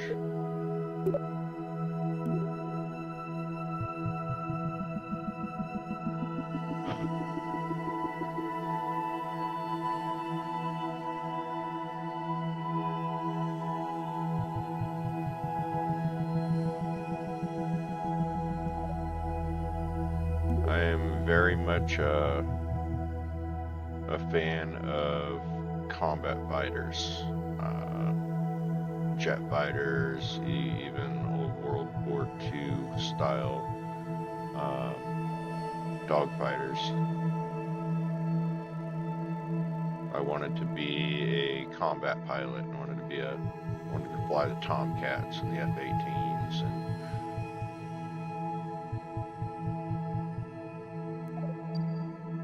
things like that.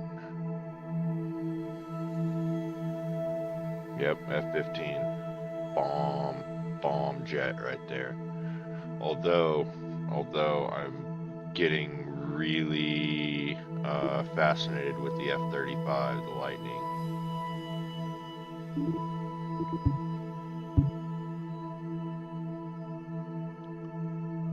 Alright. Got my maneuver set. We're gonna move to our maneuver node. We got 20 minutes there. I'll be back before that. I'm gonna go take a break. I'll be right back with you guys here in a little bit. Alright.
thanks for the sub, Merp. I appreciate it.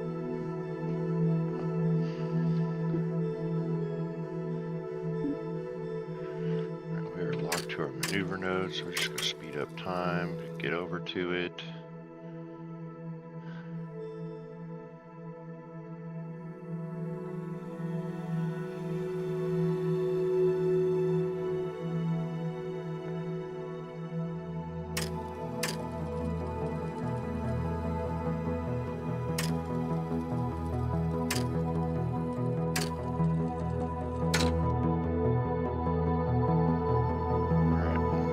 Stage, move on to the next.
Kilometers, 19 kilometers, that's good enough. And let's just head on out there.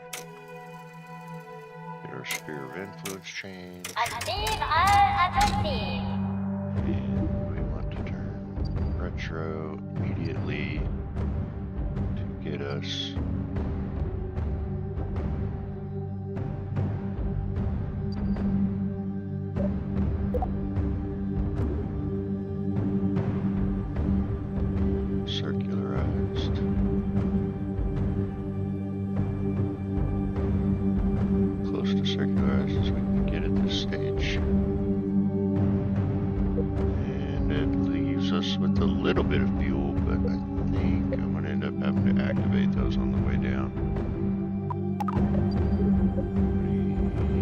science. No.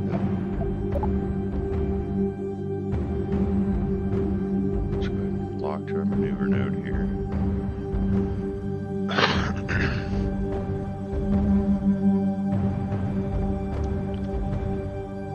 Get us a little bit closer, a little bit faster.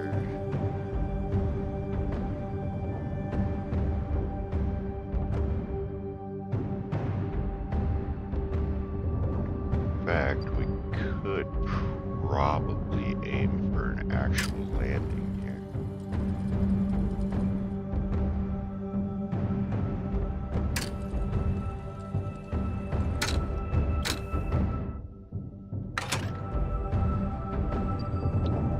So I could take, so that little yellow dot right there is where we want to be landing, I think. Actually, that could be our flag.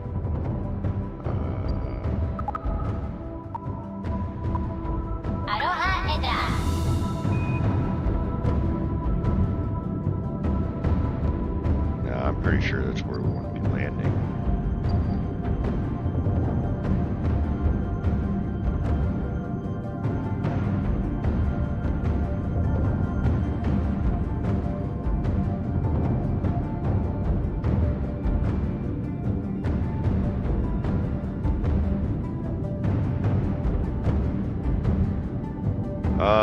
Couldn't say that I have a favorite airliner there, Merp.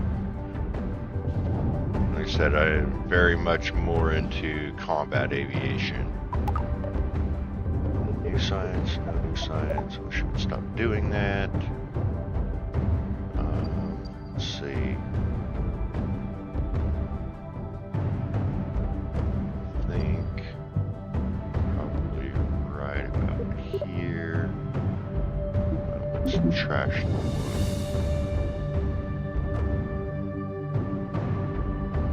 Actually, right about here, we want to burn up.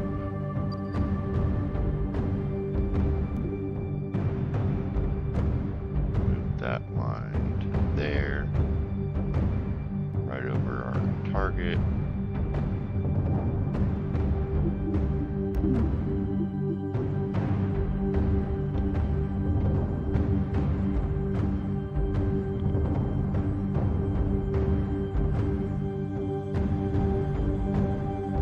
Glider jet next, so when you return home, you can land on the runway. I haven't unlocked the parts to be able to do that yet.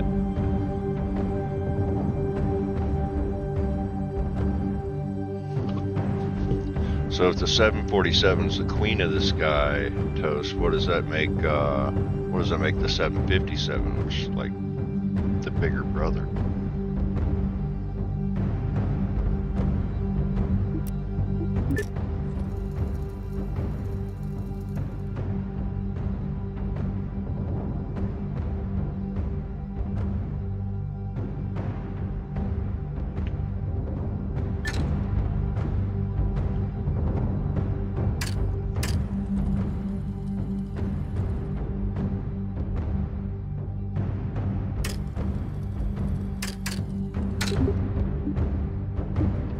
Anh Tư are going up.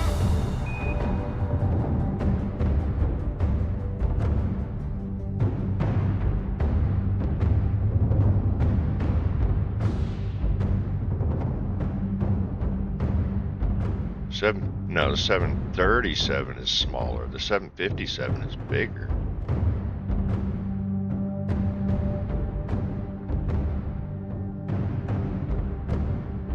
Pretty sure. Because they made the 757 because the 747 wasn't enough anymore.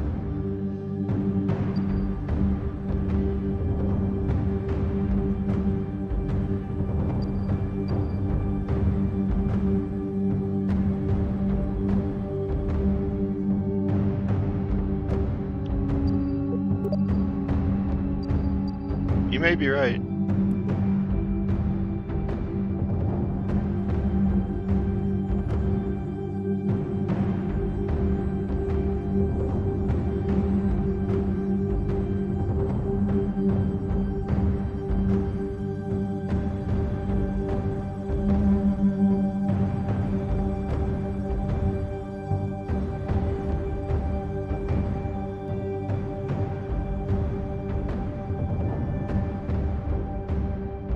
Like I said, I'm certainly not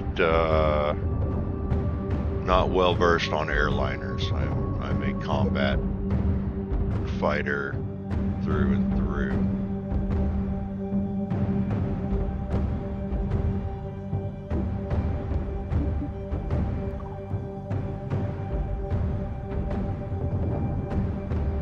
Wait, give it that one. This one here.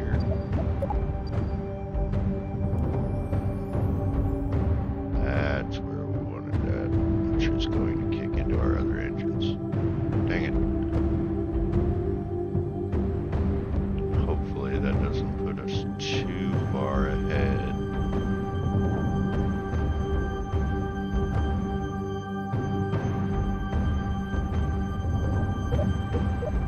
Go ahead and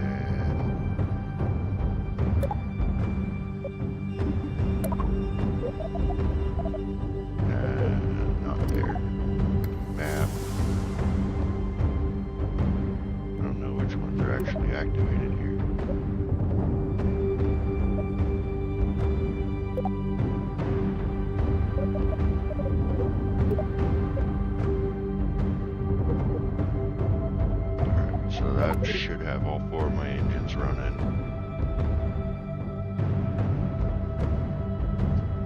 Should probably ought to put my gear down. Find my maneuver node.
Whoops.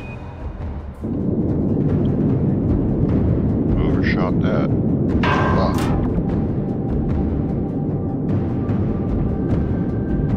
Yep, there's the signal. Yep, 20 kilometers away and burning further and further and further away.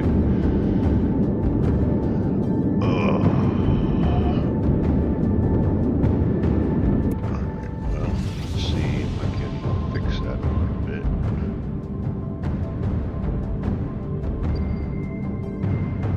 So we totally missed our mark. Do that. We're gonna try to reverse directions here, which is not a good idea. Definitely not fuel efficient.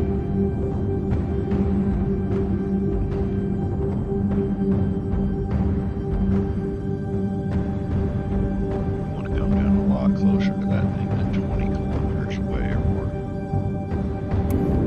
We have 22.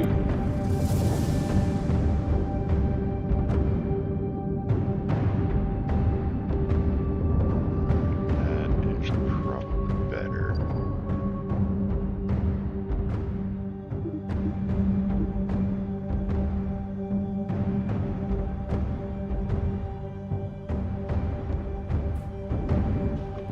Wrong way. Keep spinning, keep spinning, keep spinning. Come on, come on, come on, come on, come on, come on.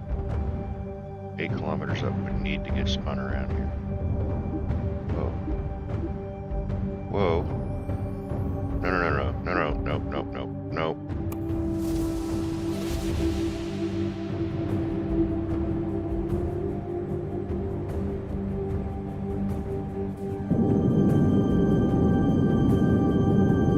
Oh boy, this could be ugly.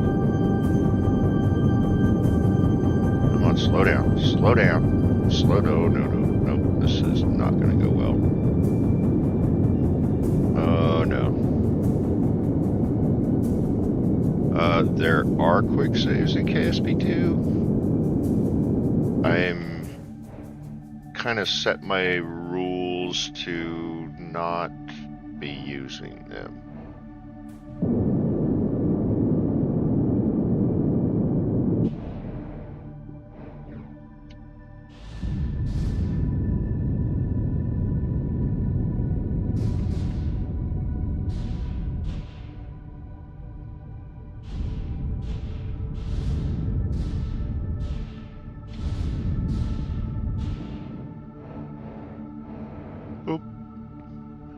Alright, well, I don't really want to walk all the way over there, but I also really don't want to try to fly this thing all the way over there.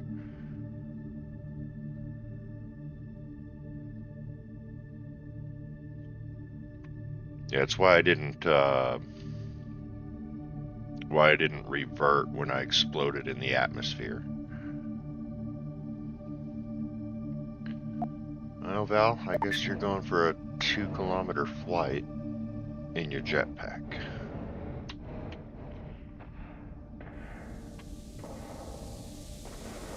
Up you go.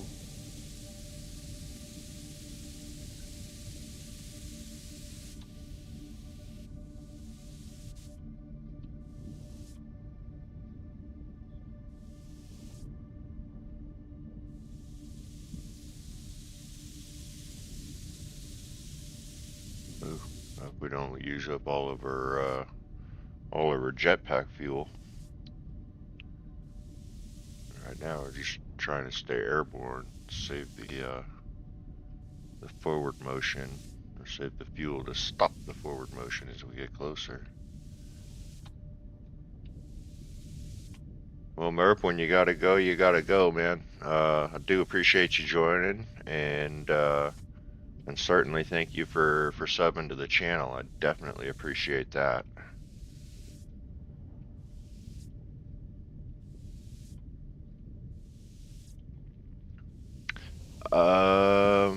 I didn't make a rover. I would have had to have brought it with me, or the parts to bring it with me, and I definitely didn't bring any parts with me.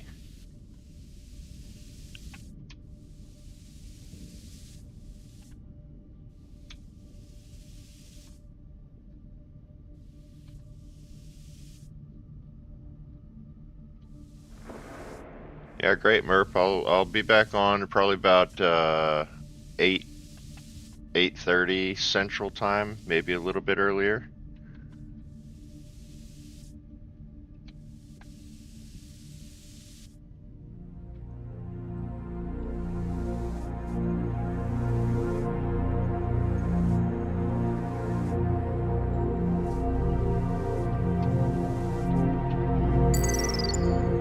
Alright, I made it over here, I think. I think that's what that means. We should go check it out. Oh.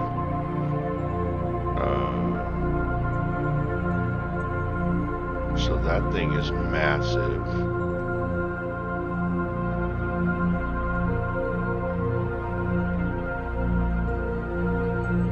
I'm gonna get a picture of Val with it, but I don't think I can get close enough to her.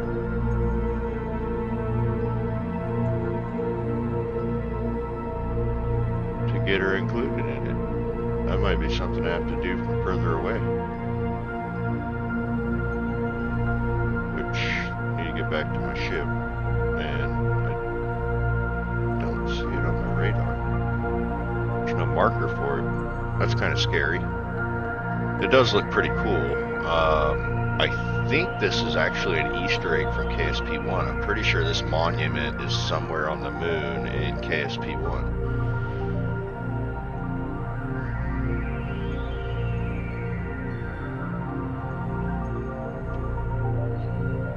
Pretty sure my ship's over in that direction.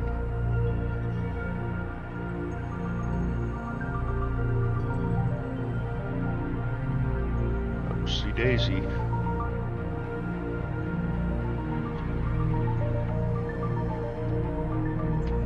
Gotta bring the HUD back up. Oh, there it is.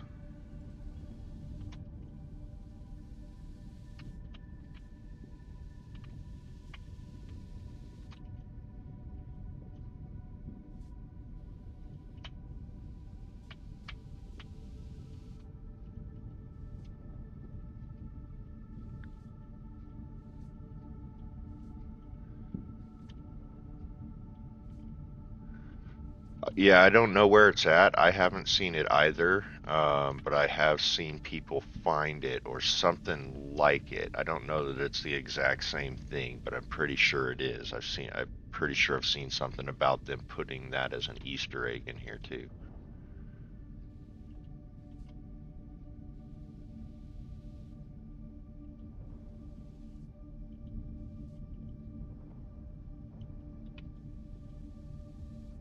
It's Kerbal. You don't need an excuse to do anything. You just do it because you wanna.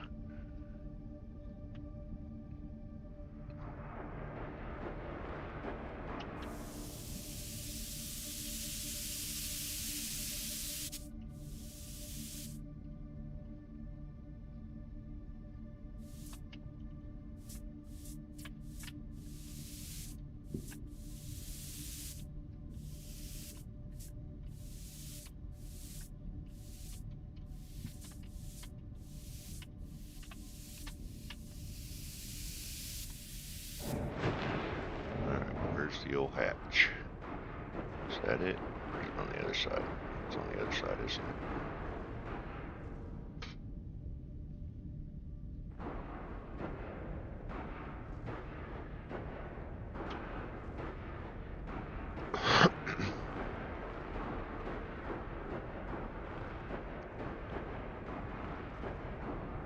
I'm not fond of the control scheme while you're out of the craft.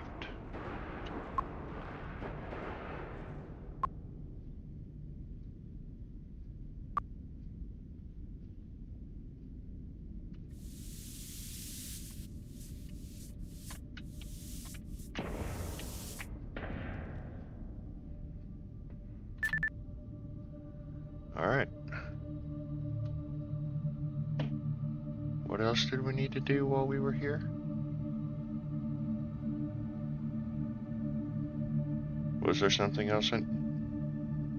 Discover this. Had a satellite we needed to put into orbit, and when you had needed to send something out of Kerbal into Kerbaler orbit, right? So that's it. We're on our way home then. East is left.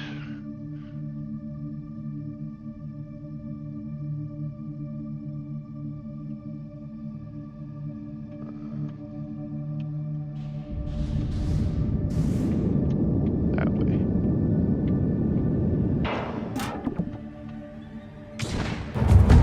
All set. Attack lock.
circularized burn going here. 안쓸 알보이나.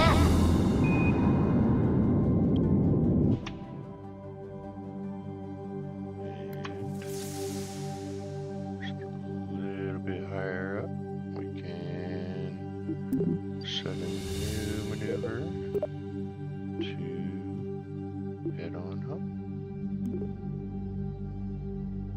We can get access to the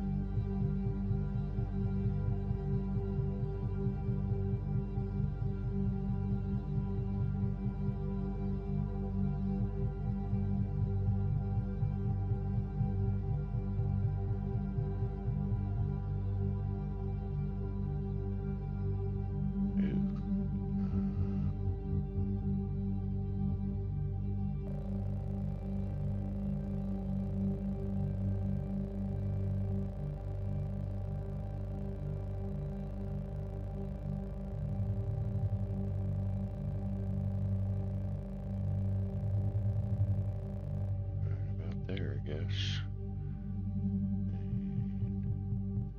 And speed it up a little bit more. We can certainly get closer.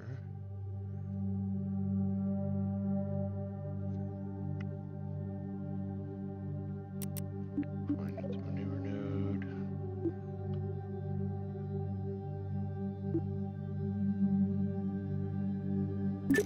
Fast forward.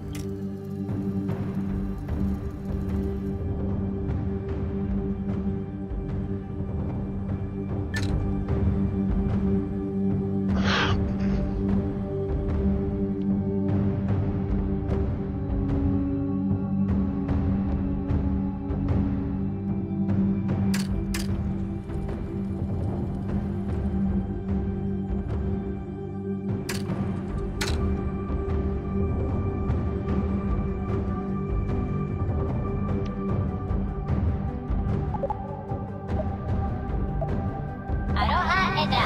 Go.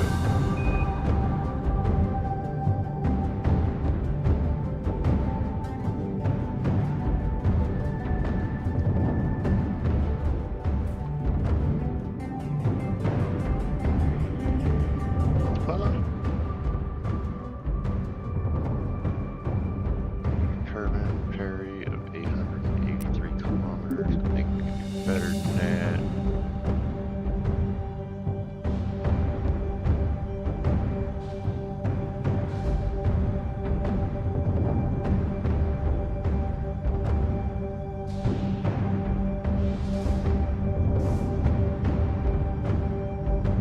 Oh, no, we can't apparently. Let's turn around and retro a little bit.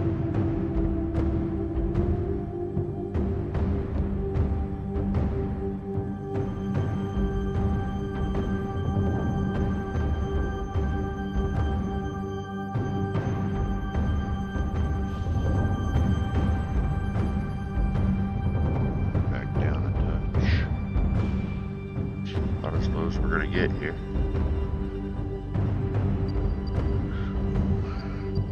Fast forward to here.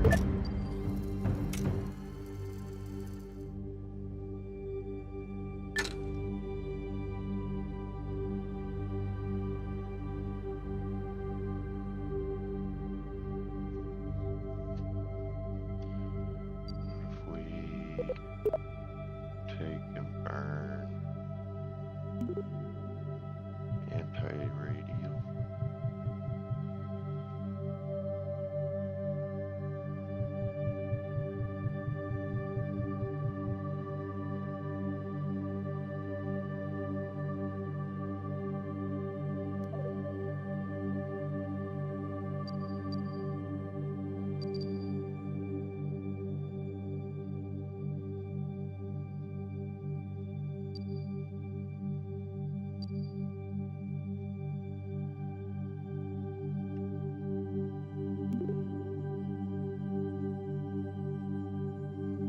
Slow her down a bit.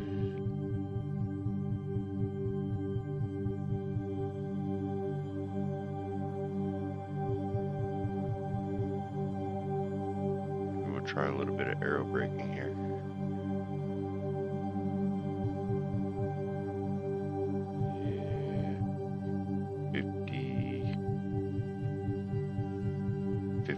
you okay? Hey, quit it.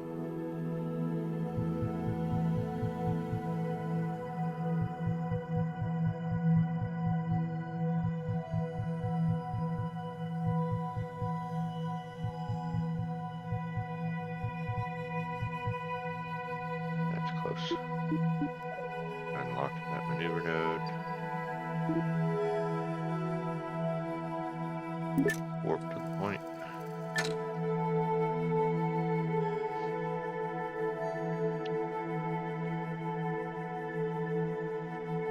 Speed up just a little bit for the last few seconds here.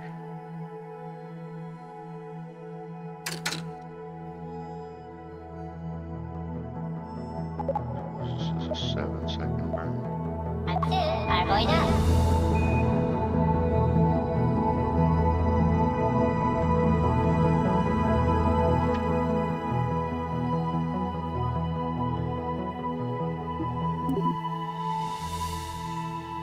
That might be a little too much.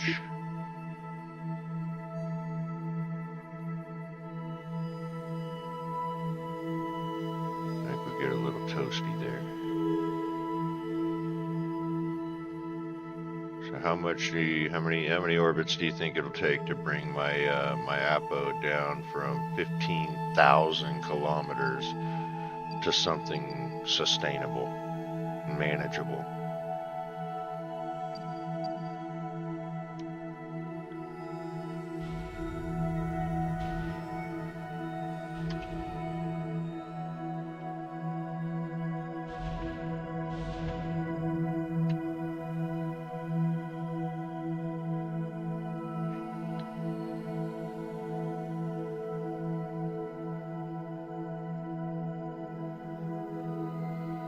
If I use just aero braking, because I only have 400 meters per second of delta V left.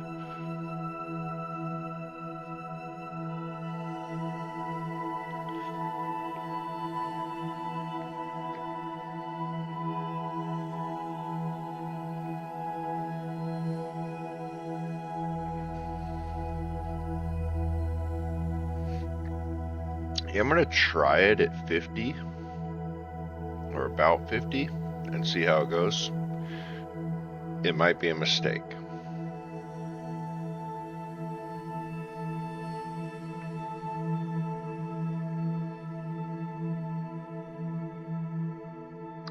We're gonna keep ourselves pointing retrograde so that we're, yeah, it's quite a bit more harsh in this. But it seems to be kind of between 45 and 50 that it's the hottest.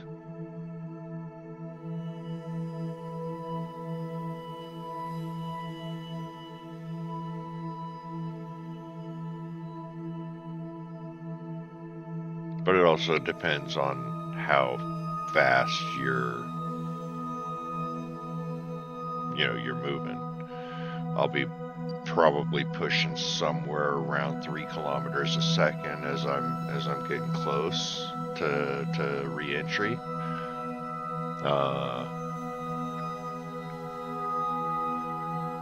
So things will heat up really fast, even above 50, I think. But 50 is where we're gonna stay. Might be a mistake. We might lose Valentina. I've got more Kerbals. And I technically completed the mission objective. I mean, yeah, it's nice to get them home safe, but so far that hasn't been part of the mission objective. There's always more Kerbals. You don't have to hire them like you do in KSP1, at least not for science mode. Basically everything is free except for the science unlocks.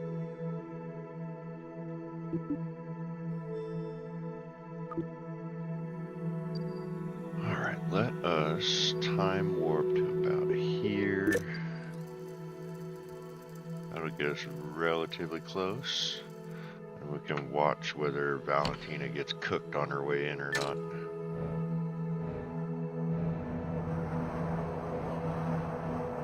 $200 kilometers up. Why did you slow me down to 1x speed?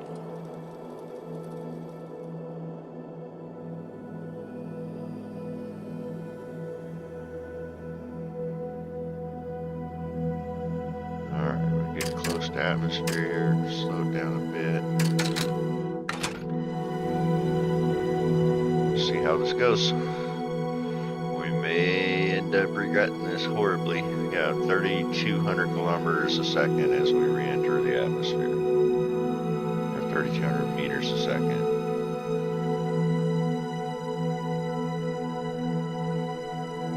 That is a lot of the fun. Yeah, for sure.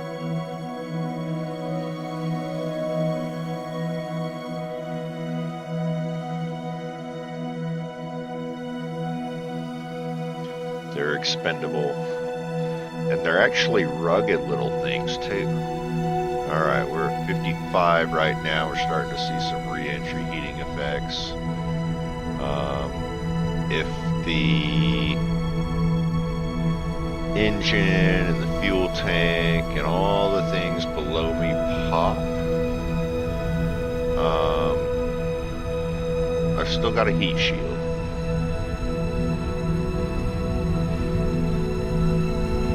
Be a really long re-entry process though if I'm just coming in on the heat shield that I've got there. 13 kilometers. What did we start at? Wasn't it like 17 or 18 kilometers? We're just past our periapsis now. We're on our way back up, so we might actually make it out of the part of the atmosphere that's hurting.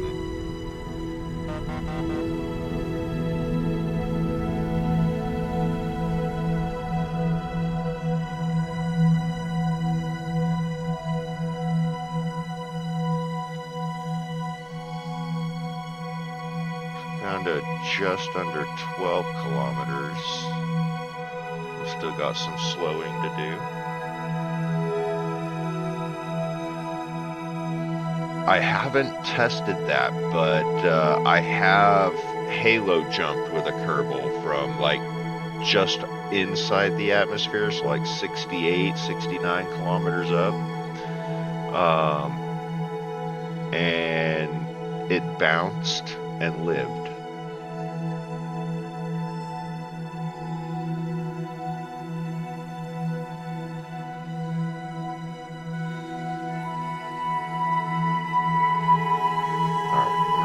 Fire up the old engines here, see how much lower we can get that APO.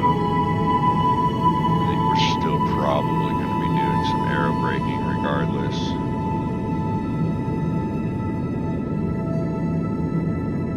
Yeah, no shoot. No shoot. I just jumped just to see what would happen.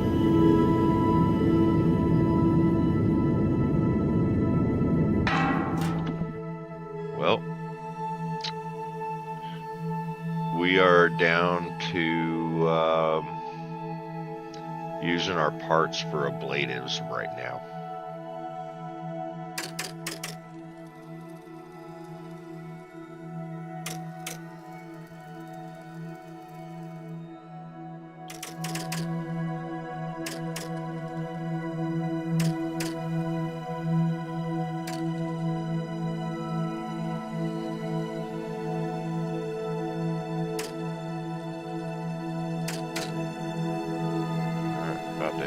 Enter the thermal zone again. It's about to get a little toasty. See if our parts survive it. Made it through the last time. And we're actually going a lot slower now. Well, not a lot, I guess. Still only like 400 meters per second slower than we were before. 300 really.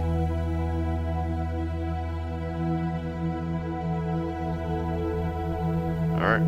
From the heating effects.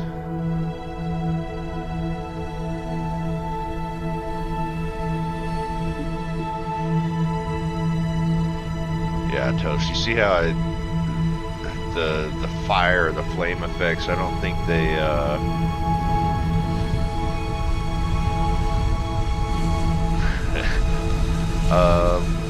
I think we are. I think we are making some burnt toast in re-entry here. But yeah, see what I mean? The fire effects, they're not that impressive in my opinion.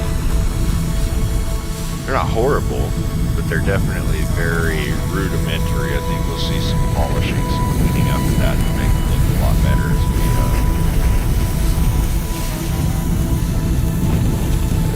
as the game develops a little further. Alright, we're getting close to losing our engine here. Our parries drop down to under 30 kilometers. Yeah, that engine's gonna pop.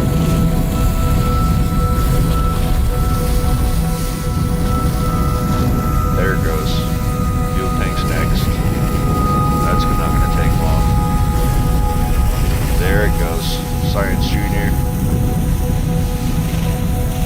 Really? Oh, there she goes. She's heating up now. There goes that. Cargo bay. Boom. Batteries.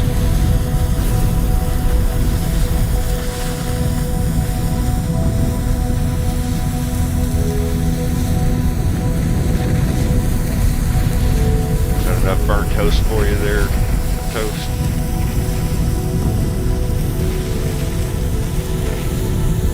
We're definitely coming down.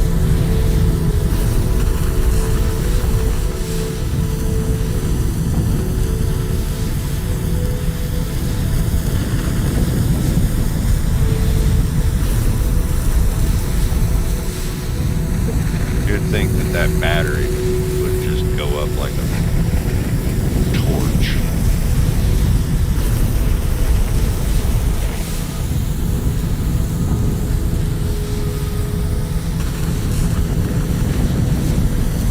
It's a fair point.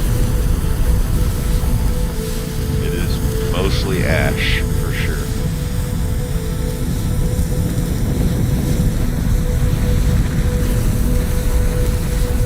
Can't believe that battery survived. I don't think it's actually attached.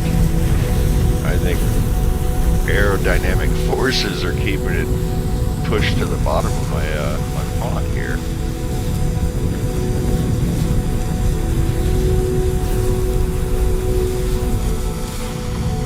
Oh, I should probably ought to go ahead and fire things off here.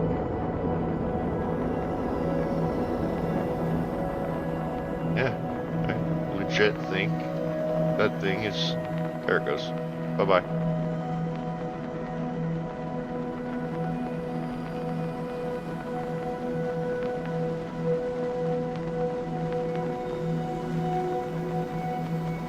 Well, now you know.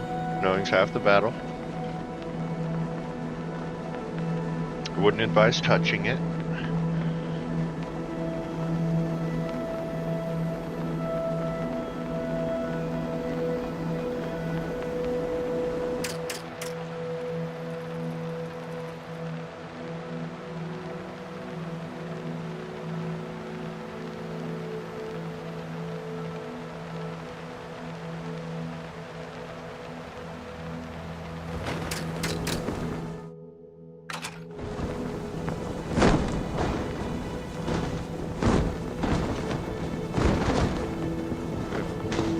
Out of here.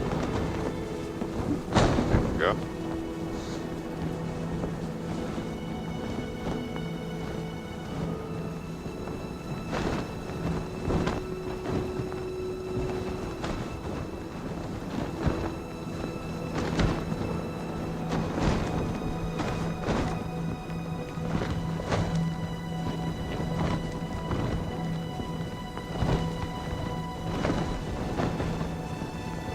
Big chute.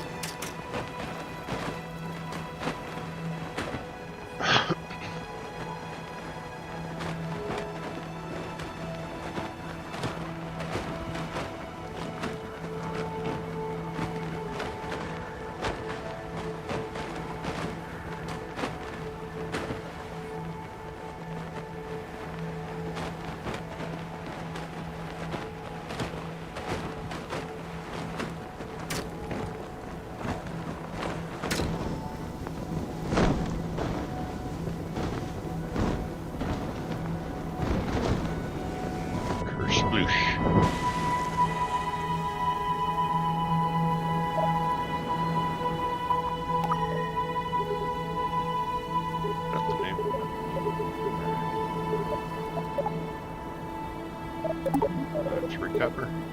Val made it home.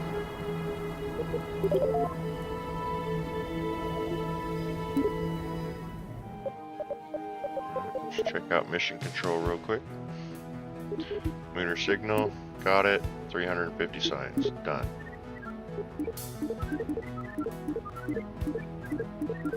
Okay. But that's all we got out of that. Wheeling and dealing. The Lightyear Tire Company has been trying to convince us to test out their new tires. I'm not really into tires, but after 45 of my cease and desist letters bounced back, I've decided it'll be easier to comply. Let's slap some wheels on a vessel and launch it. Pure pressured science is still science. Launch a vessel with at least 4 wheels.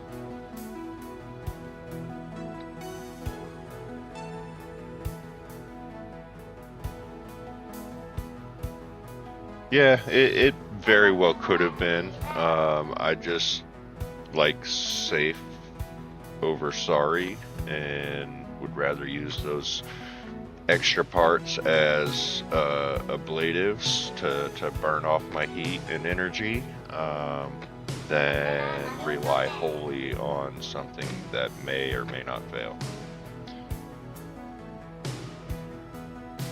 Well, not sure I can. I don't have a reason to go back to the moon right now. Bad signal. Minmus, so it is sending me to Minmus. I can maybe make a rover for Minmus.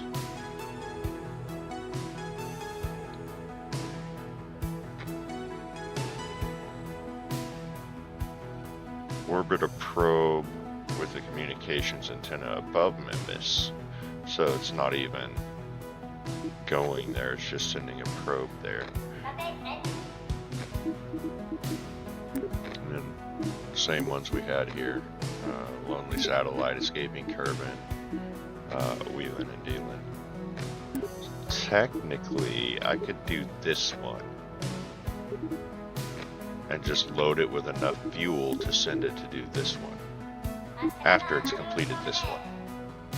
Just got to get it into Kerbal orbit, and then I can send it to get it into Kerbal orbit to complete this mission, and then I'll send it to Minmus and complete this mission.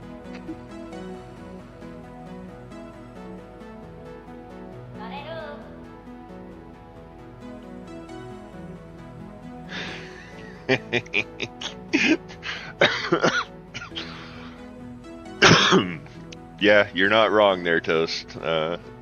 For science definitely trumps better safe than sorry.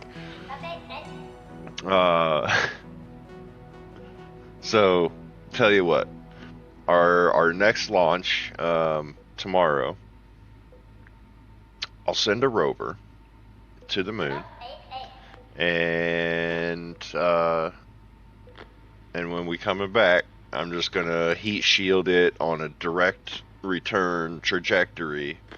No aero braking, just a direct return trajectory right into the atmosphere for a landing from the moon.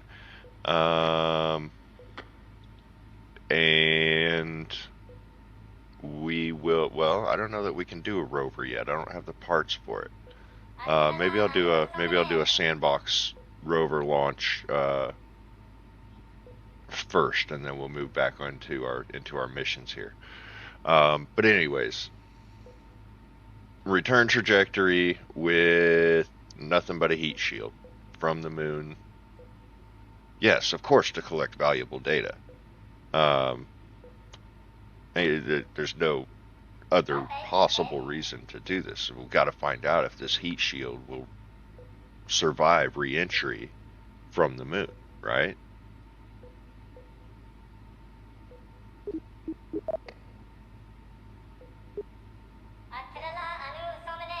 Let's go check out our research and see what we can do here real quick before I sign off. So we could get our medium launchers, which gets us the mainsail and a bigger fuel tank, right? Enhanced electronics, that gets us the probe cores, which we kind of need for these next missions.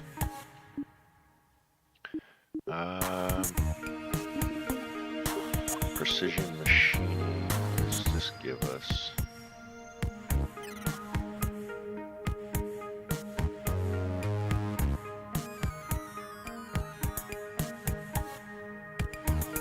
Interesting stuff, but not useful at this stage stuff.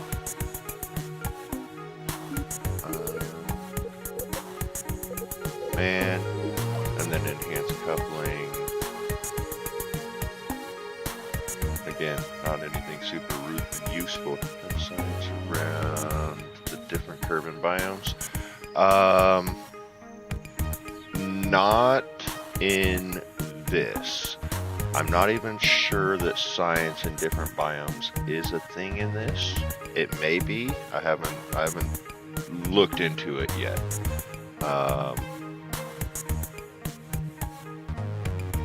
But it is a possibility.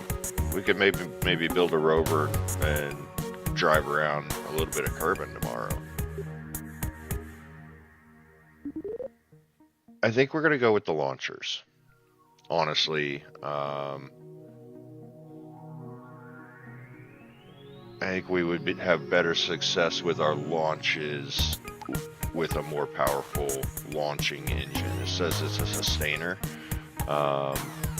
but it's way more powerful than the other one that we have.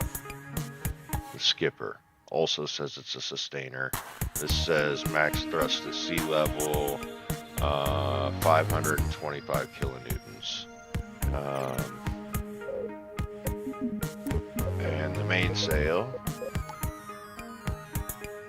is almost 1400 kilonewtons, so like more than twice as powerful.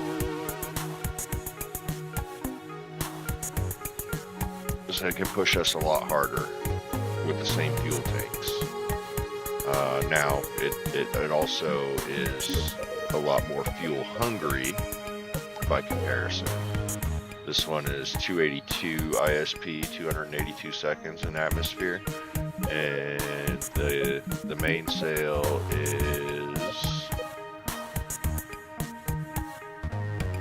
265 seconds. So it's 17 seconds slower. That's actually not that bad. Oh, I can't get that yet.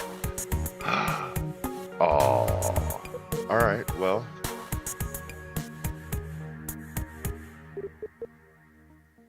I think. Well, now I don't know what to do, because I already have some probe cores that I can launch those.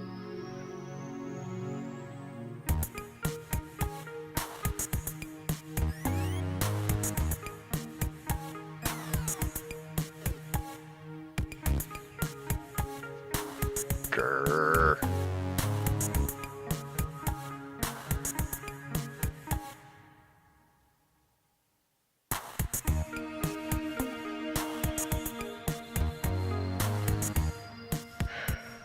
Frustrating. Very frustrating. Alright, well, I think I'm going to go ahead and call it here for the night. I appreciate you guys joining me. I had loved the interaction and the conversation. I will be back tomorrow, like I said, probably about 8:30 Central Time. I might go a little bit later tomorrow than I am tonight, but I started a little bit earlier today than I will likely tomorrow. I may start a little earlier tomorrow too. I'm not sure yet. But I will be back with some more KSP2, and we'll do a little bit more fun stuff and a little bit more shenanigans. Maybe, pop a few more Kerbals off of the what's the word I'm looking for? The astronaut list. But yeah, thanks again for joining me. I hope you guys come back tomorrow. Yes, for science, and